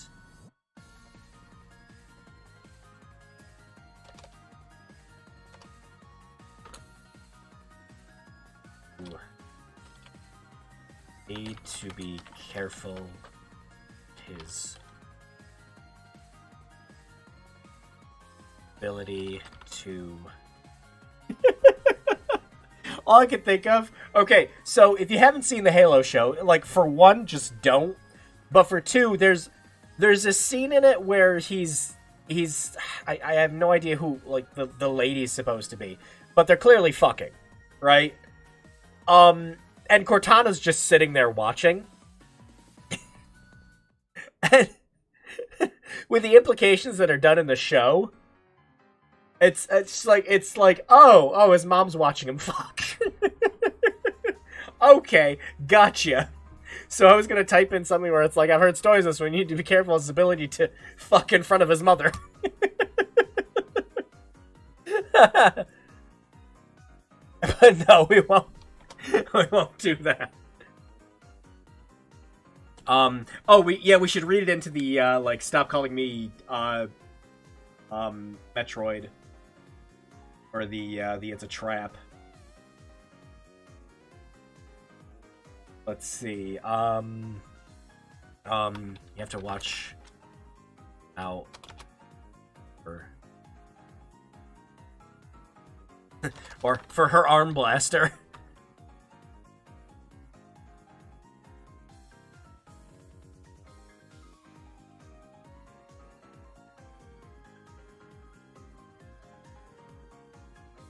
Which will initiate Chief to be all like, stop calling me Metroid.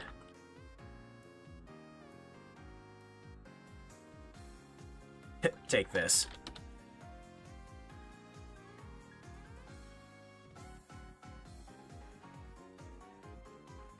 Let's see. How could we, Oh, we can just kind of roll both of them in. Arm blaster trap. There we go. Like, it's a trap. There we go. We can roll both of them in. Stop calling me Metroid. And then that will lead into our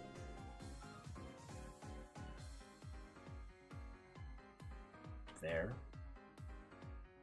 And this will lead into this switch getting turned on, which is going to make it so that we start battling him. So,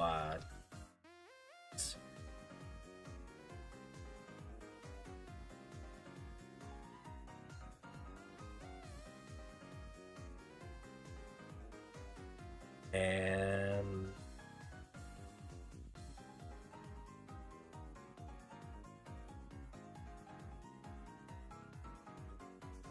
it's called John Dialogue Done. Turn it on. And then that'll make it so these boxes don't do anything anymore. After that's done. And then John Dialogue Done will activate him running towards the player. Okay. So, we've got our combat time set up. We've got his HP set to 343, his attack to 2. The only thing that we haven't set up yet is what happens when you beat him, or what happens when he beats you. So...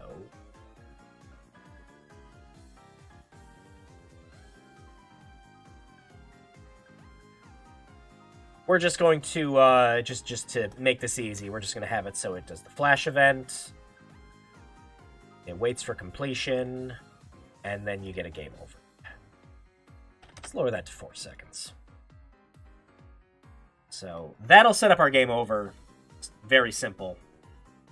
And that'll be for when your HP finally hits. Oh wait, that's right. The attack stat doesn't really do anything anymore. That's right, because we have it so that it's just being controlled by how much HP you lose in this screen instead. We could still actually use the attack and HP trigger, the attack triggers, for like say a boss gets like a buff or something else like that. We could have that set to be a variable, so that like it could be a it could be like a naturally getting stronger boss. So like every 5 seconds that variable goes up by 1, so their attack increases. So the whole point of the battle is you have to finish it as quick as possible before you're completely overwhelmed. That'd be something fun to set up later. But for now, we're gonna make it so that well, we gotta make it so he doesn't just like teleport to some random location. Because he's not a slime, he doesn't need to do that. Doesn't need to do any of...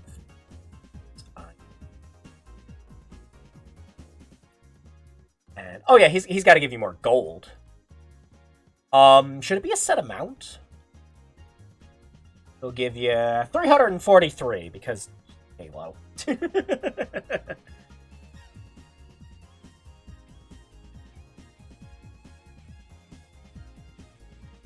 All right, now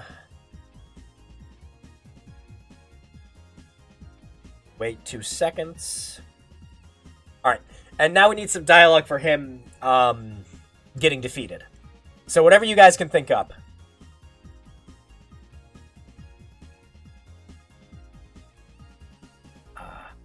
Let me set up another quick thing here. Again.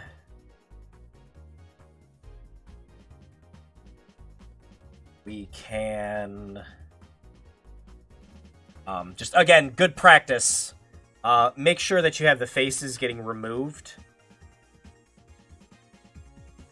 Every time you're ending, anytime you're ending any conversation in a game. Because otherwise, whatever face that you set up last will carry over. A slime divides into multiple slimes if you don't... Yeah, you could set up something like that. You could make it so that, like, more slimes pop up. That'd be a pain in the butt to program, and there'd have to be a limit. But again, this is all stuff that's very possible to do in RPG Maker. And as we've been doing for most of this stream, there are lots of different ways we could set a bunch of this stuff up. As we've been finding out, making our own combat system.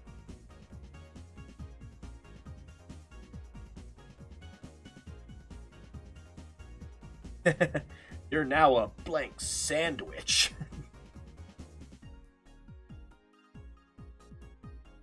Let's see.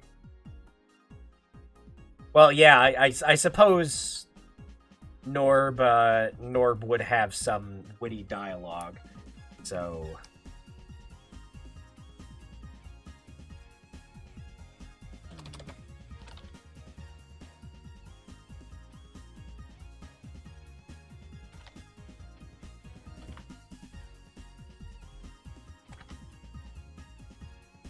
to a Norb sandwich.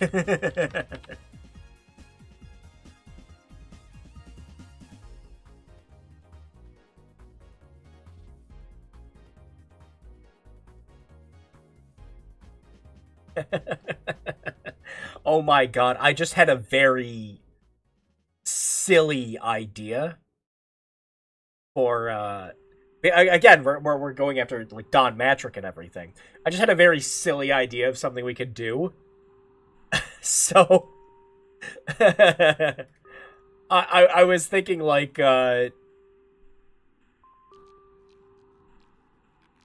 what one of the things to combat, so like again going over that idea where like every couple of seconds the attack increases.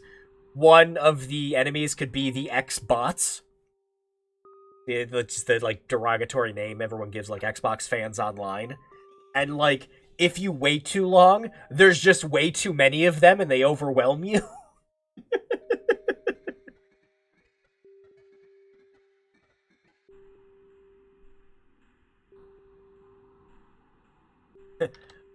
Perhaps for me. But X... Oh wait, but my legacy will live on. Because one of the big things during like the Xbox One X was freaking Phil Spencer going up on stage like, this is the power of the Xbox One X! You know. My legacy will live on through the power of Xbox.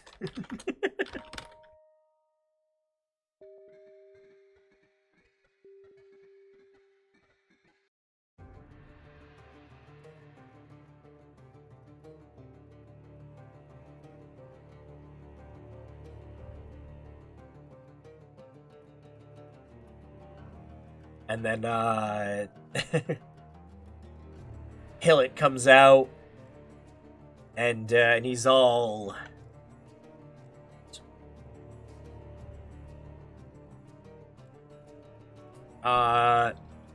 post your console sales then, noob.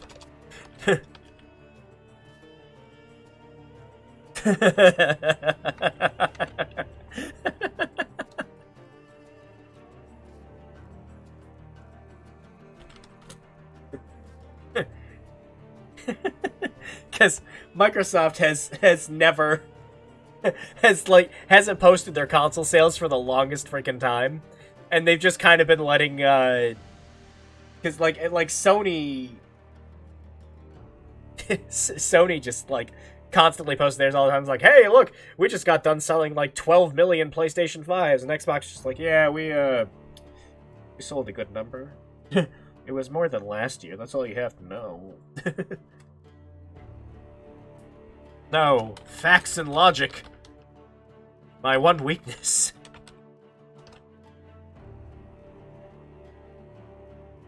And then, he blows up. He blows up. We'll just have him blow.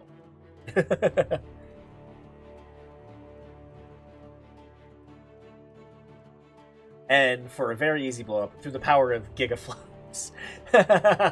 Whatever the term is that they use that makes no sense. Yeah, it's...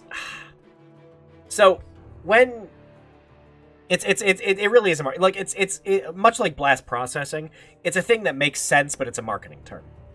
So, yeah, when you talk about gigaflops and teraflops, it's essentially you're combining the processing power and graphical power into a metric number, and they sit there and like, ha, see, it has a higher count than this, and just... It's like, fucking great. Where are your exclusives? Although Hi-Fi Rush is really fucking good and you should play it.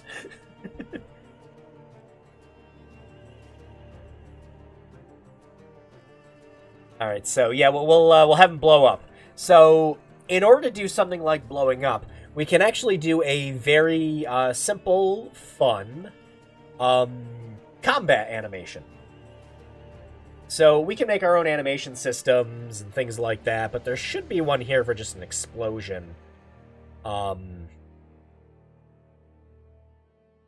Right in RPG Maker, just for the base set. But I actually really enjoy making animations in RPG Maker. It's actually a lot of fun. But if there's nothing like really cool, we can. And then we're going to want to make it so that the event is Mr. John Spartan himself.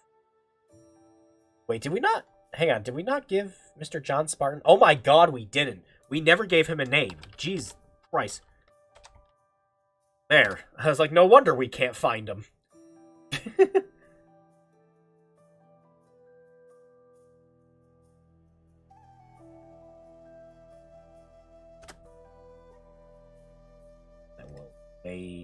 We'll wait 2 seconds.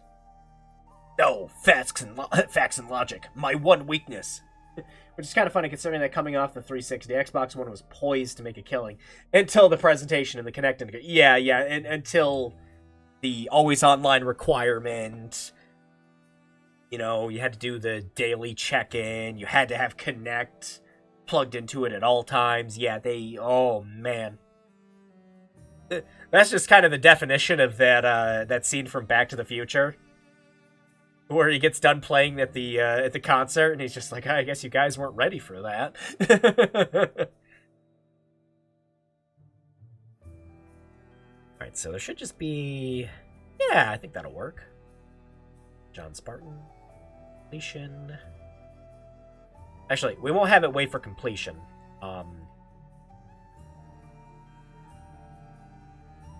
We're going to do a very slight red flash. That'll last a second. We're going to want to play some explosion sound effect.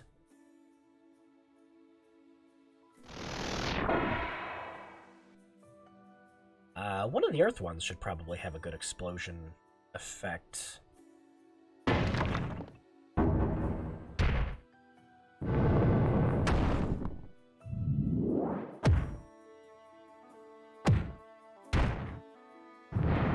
Ooh.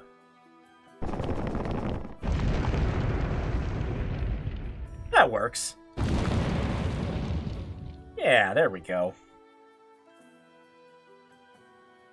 And before the screen flashes, what we're going to want to do, since he blows up, we're going to want to change his sprite so that he doesn't exist anymore. So there's a couple of ways that we can do that, but the easiest way is actually going into the set move route here. Because then we can find the specific thing we want to change and change its graphic. So we're going to change it over to the blank spot here. There we go. So now he's gone. Everything wrong that could possibly have been wrong in one presentation. It's kind of admirable, really. Yeah, it's amazing, like, seeing the death of video games just happen all in one presentation, where it's just looking as just like, hey guys, so we want to turn this into a big multimedia center instead of, you know, a video game console. Like, and this is right at the rise of other stuff like that too, you know. Smart TVs were starting to become more prevalent. You know, 3D TVs were dying out. You know, people have cell phones. Like, almost everyone had a cell phone back in 2012, 2013. Don Matrick, hello.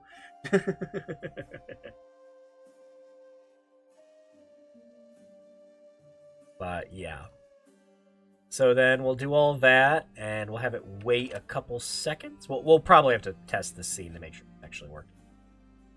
Alright, and now, we need to have Norb say another, like, dumb catchphrase, or just, like, a real good zinger. Like, he couldn't contain all that power, something like that. Like, no, that's the power of the Xbox One. How about... I love the stock death sound effects they recycled in multiple Sega Genesis games, right? I kind of hope there are more consoles showing up, but nowadays it feels redundant. Yeah, to be perfectly honest, I've only ever powered up my PlayStation 5 to play Genshin. That's it. The last 2 games I played on it before that, I played through God of War Ragnarok, and I'm still working on trying to get the platinum in Babylon's Fall before it shuts down. And that's it. Otherwise, we have nicknamed the console the Genshin S5. I know that Xbox 720 was a dumb name, but it was less dumb than Xbox One, which only makes people have to distinguish between the original console and the new one. Yeah, and it's also like, I get it for marketing reasons, like it's your all-in-one media center and everything like that, but like, you literally could have called it just like anything else. Like anything else instead of Xbox One. Because now you got to do Xbox, Xbox 360, Xbox One, Xbox Series. Alright, so we need a good jab from him. Wow.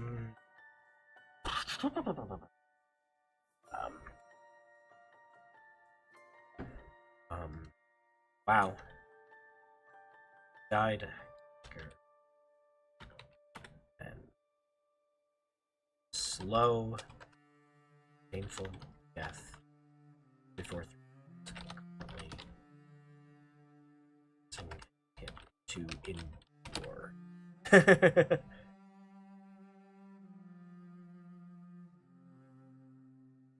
Or no, it's gotta be quippier than that. He died quicker than 343's reputation.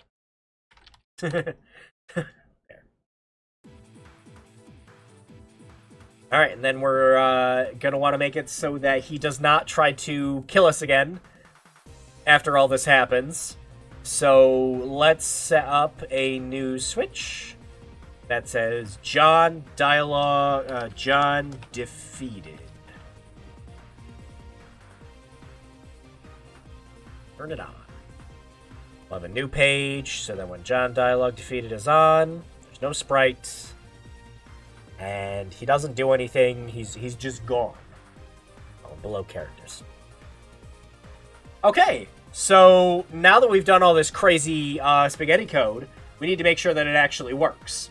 Because we've set all this up, but there's a very high chance that something can go wrong. Like, absolutely, terribly, completely wrong from all this.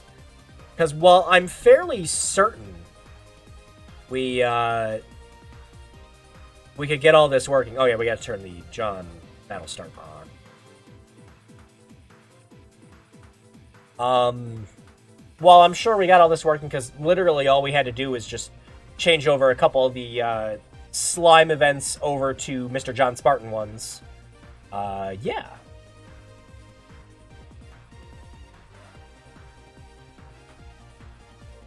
Let's make sure...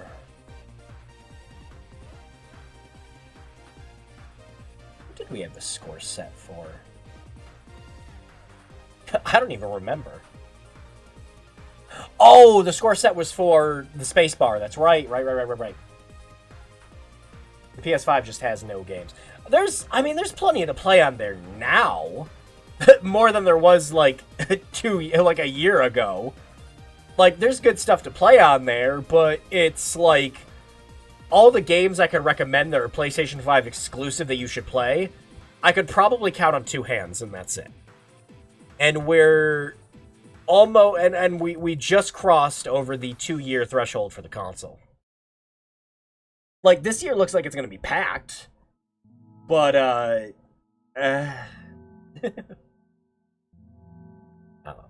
Anyways, let's test our little spaghetti code and see what's happening. Oh, and the best part about this is because of how this is set up. The funny thing is when he like goes to run towards the player. Even if we escape to the other side of the map and come back, that event is still going to be set up. So he's going to chase us again when we come back here. But yeah, let's test everything. Make sure it's working. And let's start a new game, just to be safe.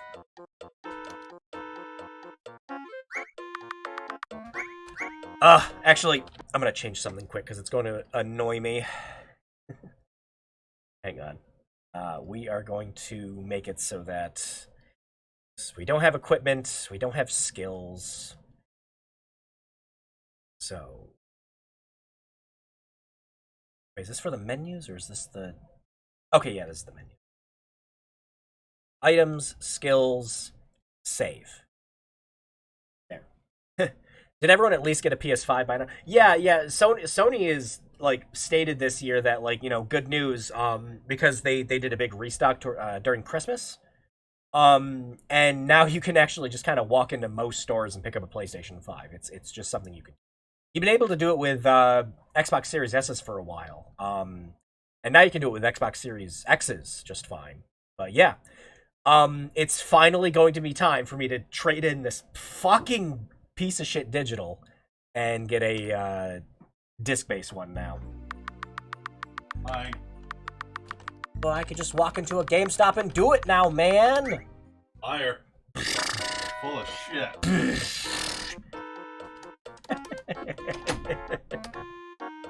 Alright. Oh, way better. Thank God. Alright, so let's get our first attack boost.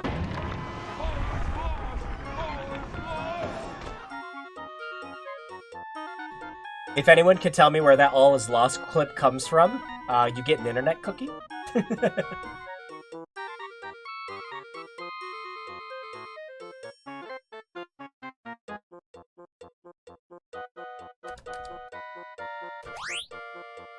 we go. That's our first attack boost. I don't have a PS5 or Xbox, whatever the next... like, when they were still making Xbox One X's, I was sitting there going, like, it's kind of a dumb name for them to call it a Series X, because, like, you know, at least for Sony, it's like, hey, I want to buy a new PlayStation 5. Okay, PlayStation 5. I want to buy a PlayStation 4, PlayStation 4. With the Xboxes, it's like, hey, Mom, can you get me an Xbox Series X for Christmas? It's like, oh, sure, sweetie. And she brings home an Xbox One X because it's your mother, you know? They're going to make mistakes.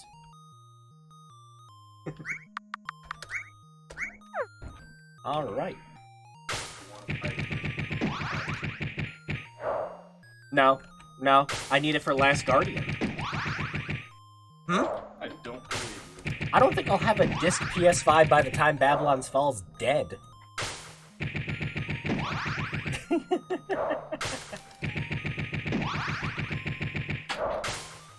Plus, physical games are way cheaper than buying them right from PlayStation Store, and they know that.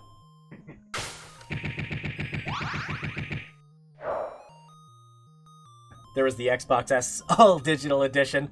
I love that they named it that, because everyone, right after they announced that, said, ah yes, Xbox sad. I love it. I own a PS5 controller, but not the console, purely for PC. It is, the DualSense controller is excellent. Every time I've been playing, one of the, like, I'm doing the gaming grudges, I use a PS5 controller for emulation. It's great. I love the D-pad on it.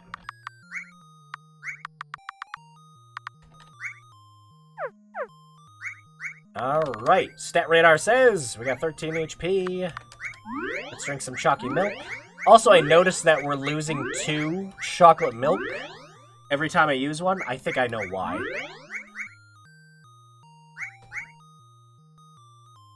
No more nun steroids. Oh, we'll find a way to add them back in. But because of how we've programmed everything right now, they're useless. They don't do anything. We'll find a way. Like we could set up a second timer so that when you use the steroids, it gives like a just base times 2 multiplier to your attack for like 5 or 10 seconds or something. Completely possible to do. A couple more slimes. You're always winner! I genuinely don't know what the next Xbox will be called. That's just kind of the funny thing with that, is like, even with like Nintendo, Again, like, except for the Wii U, but the name of the Wii U was hardly the most of that thing's problems. But it was one of the first problems. I just noticed the volume on the game's a little high. There we go. But, you know, it's always like, oh, yeah, you know, Switch makes sense, Wii makes sense, GameCube makes sense. 3DS, fine. 3DS, new 3DS? Sure, whatever.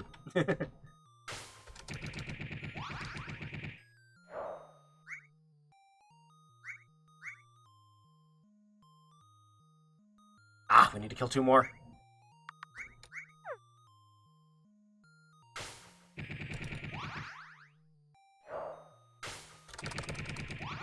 If we mash fast enough, they can't even hurt us because of our 4 attack.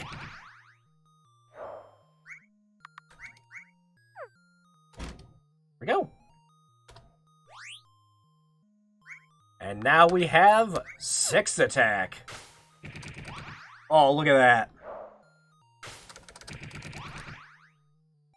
Natural progression in a video game. And just think, we didn't lock it behind some obnoxious grind. I mean, it's a little grindy, but not too grindy. It's not even like a 1/200th of a Korean MMO.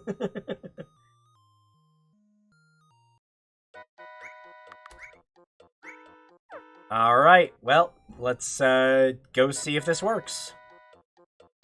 We should add some music in for this, too.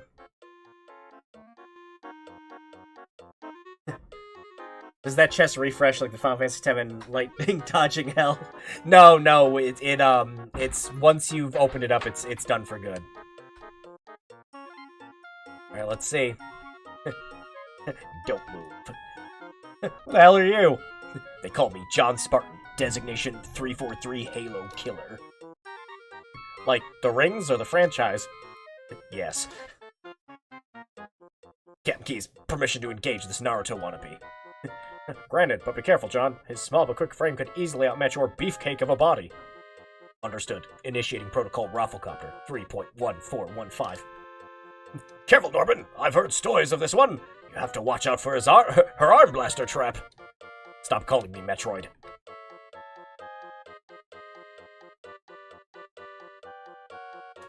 Uh-oh. Uh-oh. Well, he's moving towards us like he's supposed to. But combat isn't starting with him. Yeah, the battle start and the battle end isn't going. So passive combat. Yeah, let's find out where we went wrong. I mean, usually. Alright, so as is the normal case. So yeah, he's moving towards us just fine, so all this is working. Staring contest. How do you win a staring contest with a guy with a fucking helmet on?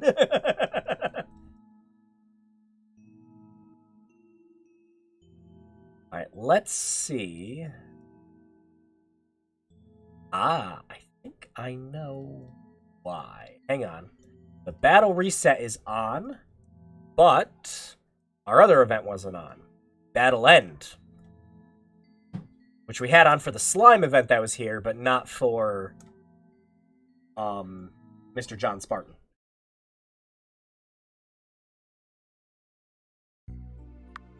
We really should have had him make a Demolition Man joke.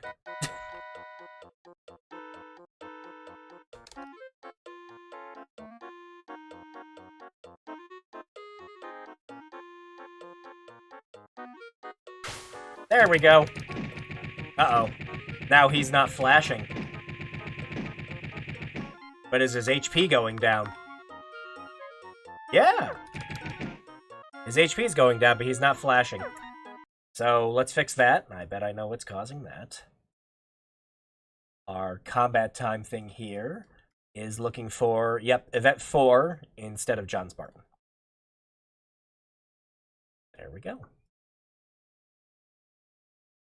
Epic rap battle of history. John Spartan versus Norb the Norbin. Bring on. Battle 1.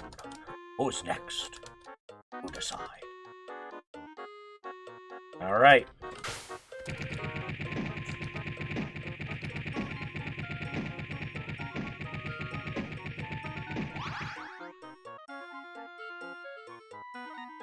It's over. They could fit what's left of you into a Norb sandwich.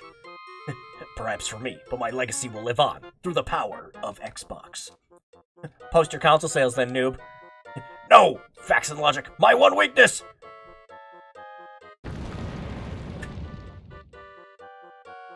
Wow, he died quicker than 343's reputation. And there we go. We now have our first boss fight. Finishable from beginning to end.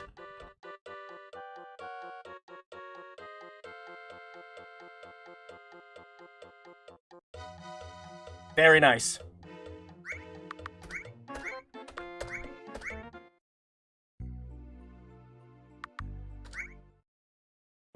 Now for the super boss in this game. Oh, that'll be...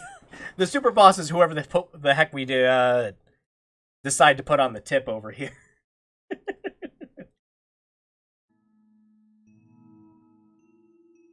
It should just be Archer making jokes. Just the tip.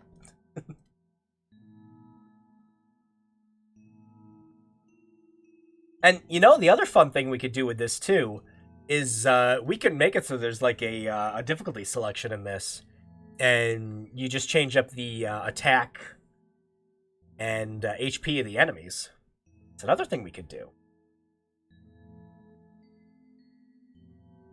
But we won't do that. We've got a little bit of time left before we wrap up the stream. See, game development. Game development takes way too long. We've been at it for 8 hours in total, counting last week's stream. And we made a character sprite sheet, programmed in a bunch of new things, made it so that your attack can increase, added in some Easter eggs, and put in our first boss fight. So, yeah.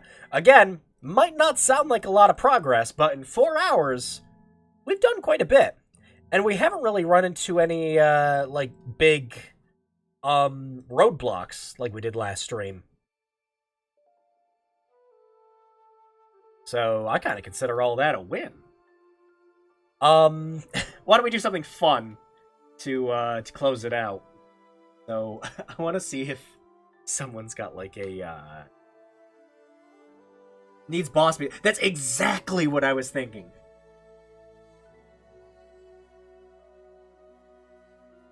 Hang on. Hang on. Maybe I should make the one I started shorter. Yeah, just, like, don't, for your first project, don't kind of go into it with, like, these, like, grand, like, aspirations or anything else like that. Like, make something that you can play from beginning to end that you are happy with. You know, make a nice, short, like, half an hour to an hour game. Like, what we're making here is going to be short. It's going to be a relatively short game. Like, this probably won't go past half an hour.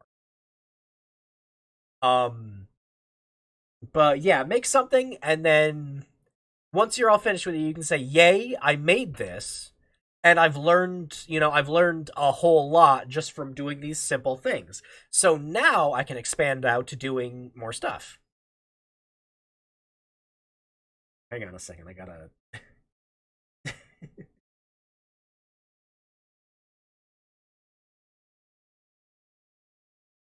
Oh, is this just like... Oh, is this like a MIDI file? Oh, man, well... Would this work for RPG Maker? Oh, please tell me it'll work. Hang on. Because RPG Maker does accept MIDI files. I just don't know if Windows is going to play it properly.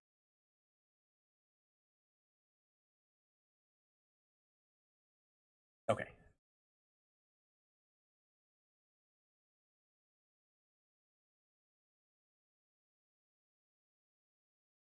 I read a stupid article recently. Oh, do tell.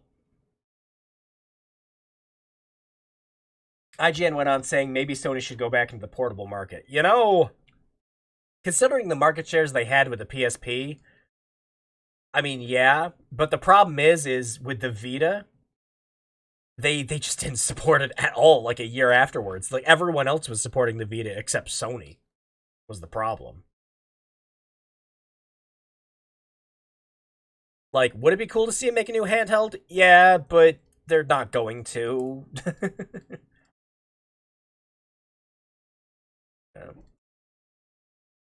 Alright, so... okay, we gotta see how it sounds first, though. Yeah!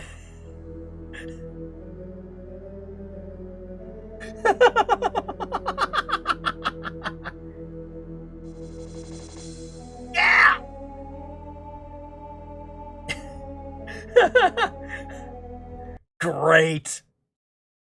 It's gotta be fast, though. We're gonna bump up the tempo. Awesome. So, yeah, we're gonna make it so that when you initiate combat with him through this, it's gonna change the music to that.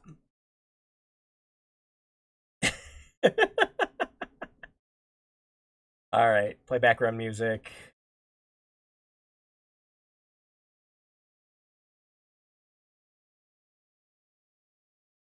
Perfect. Alright, but now we also have to make it so that it changes when we beat him. So we're gonna have it faded out by 5 seconds. So it'll take about that to get into there. And then it will play the, what's the music that we have going? This map. That's Three Fairy Forest, so just have a read.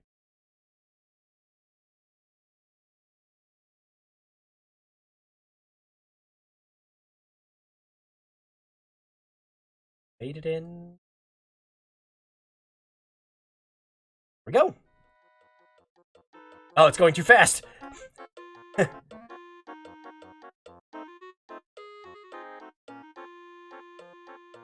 How fast do we have that going? This sounds like it's too slow. Also, please shut up. How fast is this? 120.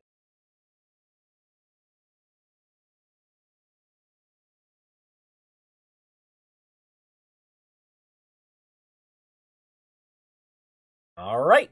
There we go. So now, let's go fight him again. Just have play Breaking Benjamin. Oh, I can't wait to get a DMCA strike on this stream.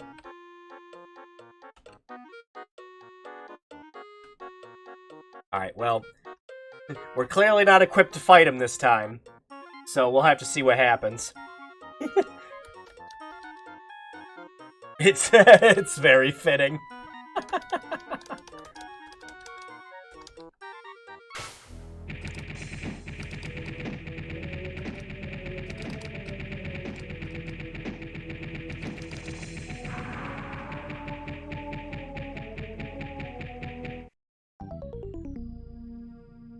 You have failed.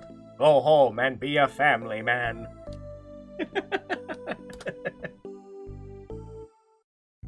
Beautiful.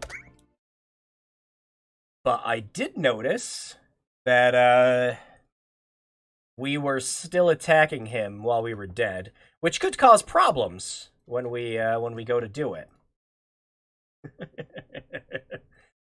So what we're going to want to do is we're going to set up a thing just for this event, for the combat time.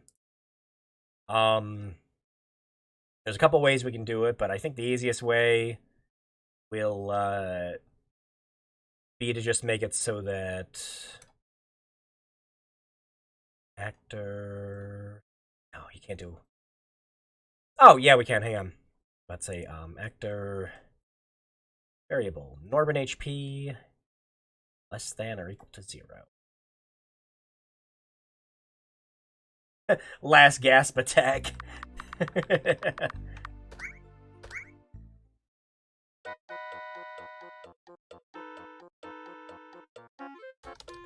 now Yeah, I kind of like the idea of something like that, but that it can just cause too many issues with like events overlapping.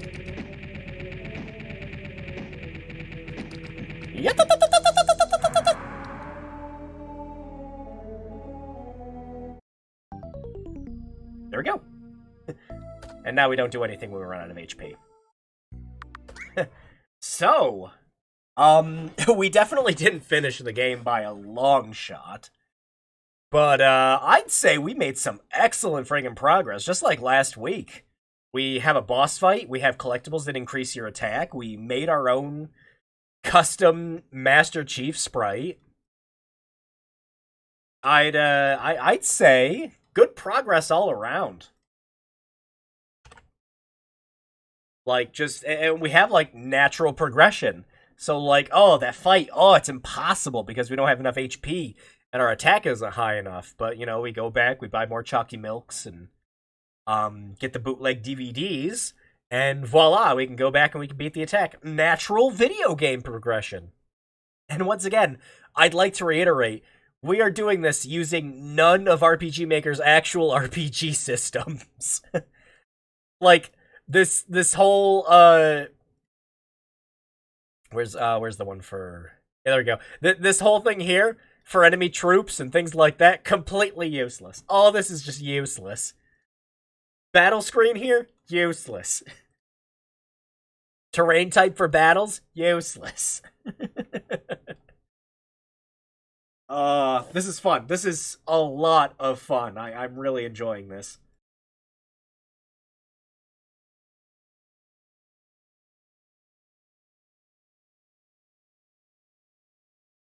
Apologies, had to blow my nose again. But yeah.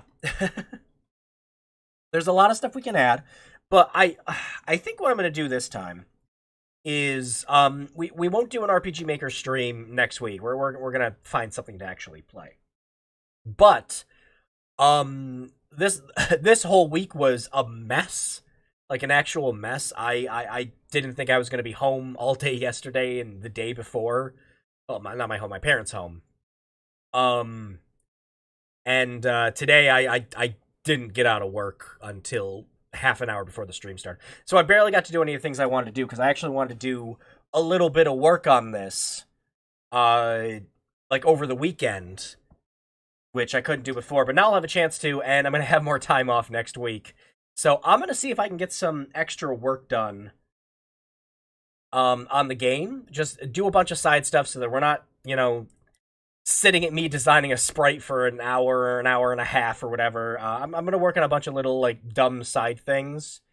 And the next time we come back to this, you guys will see more content. And then I'm going to get a lot of the more complicated stuff out of the way, I think. And when I come back, I will be asking for suggestions from you guys on things we can add to the game. But, yeah, I think we'll call this stream where it is here. This was a blast. I've absolutely loved working on this. This has been so much fun. Just like some dumb little thing we've been doing, but yeah. Unlike the last stream, the last RPG Maker stream, I'm gonna make sure that this gets released as an executable when it's all done, so you guys can play it if you want to. But yeah. Switch on over.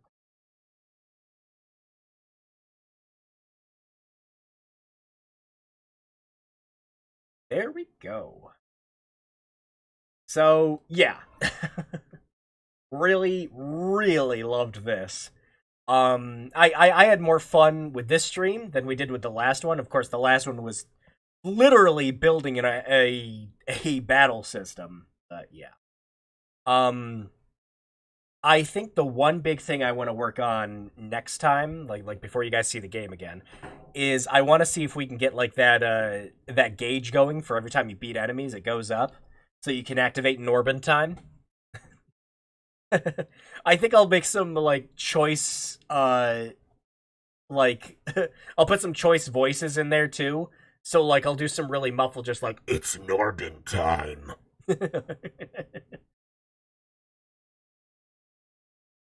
And I'll import some more sound effects and other things.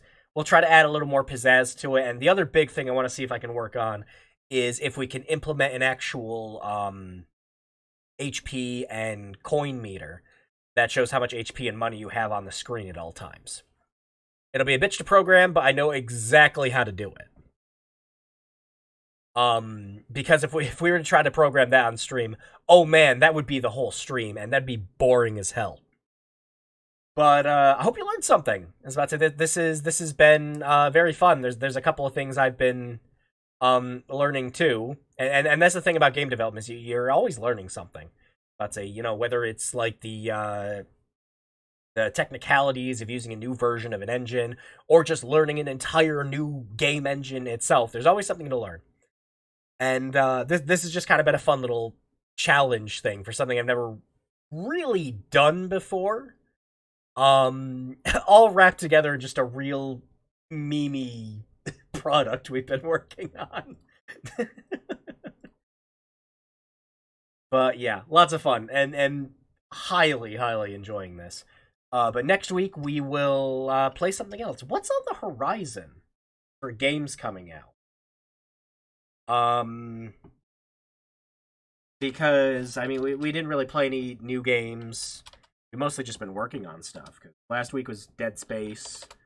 I don't know, what is coming out in February?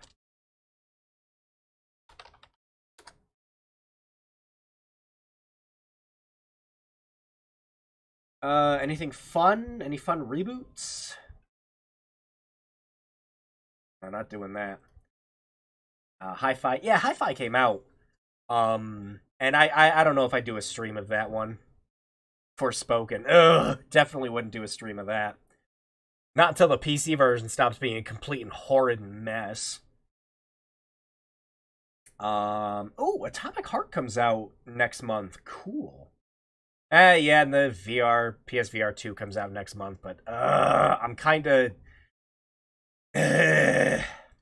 iffy about that. Like, I want to get one. Like, I'd love to get a PSVR 2, but I'd want to get it in payments. And unfortunately, Sony wants you to buy the whole damn thing at once. They have Klarna on their website so you can do payments, but they won't let you do it for PSVR 2. I was like, fuck it then. I'll wait till I can get it from somewhere that does.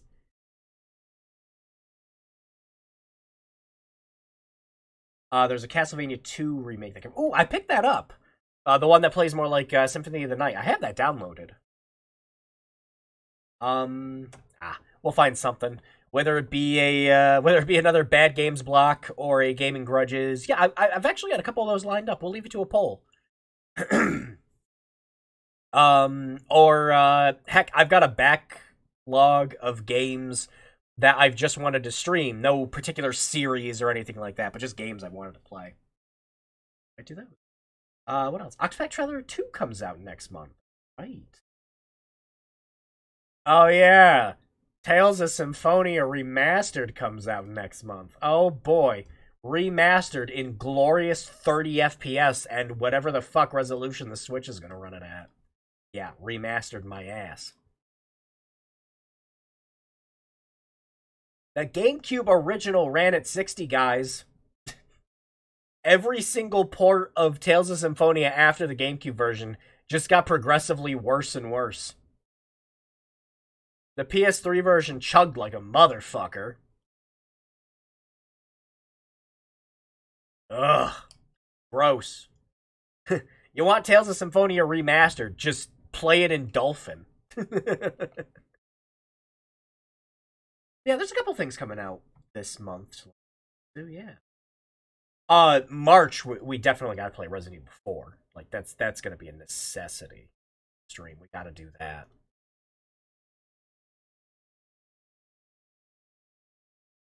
Yeah. We'll find something for next week. I'll put it up to a poll just because we did 2 RPG Maker streams in a row. I'll work on more stuff in this in the background, but yeah. Oh, project updates. So YouTube didn't do an automatic generation of the Andishan Train subtitles, because I like using the timings on that, and then bring it into subtitle editor to make it. So they didn't generate them. I had to wait a whole freaking day to get generated subtitles back for the video. So now I'm finally working on that. Now it's actually getting done. Yeah, and then, like I said, after that, once those are finished up, BAP Interactive video is going to be next. Going to be a big one. Very much looking forward to it. But for now, let me wrap up the stream tonight. Thanks, as always, for everyone who came around. This was a treat. Just making a really dumb RPG based on everyone's suggestions. I'm really, really enjoying this. Can't wait to do it again. But next week, we'll actually play something. Yeah. I'll see you guys then. You guys have an awesome night. Thank you very much for the suggestions. Don't care how dumb they are. I want to see if I can get all of them in. Stay safe. Enjoy your weekends. Have an awesome night. Wash those hands. And bye-bye.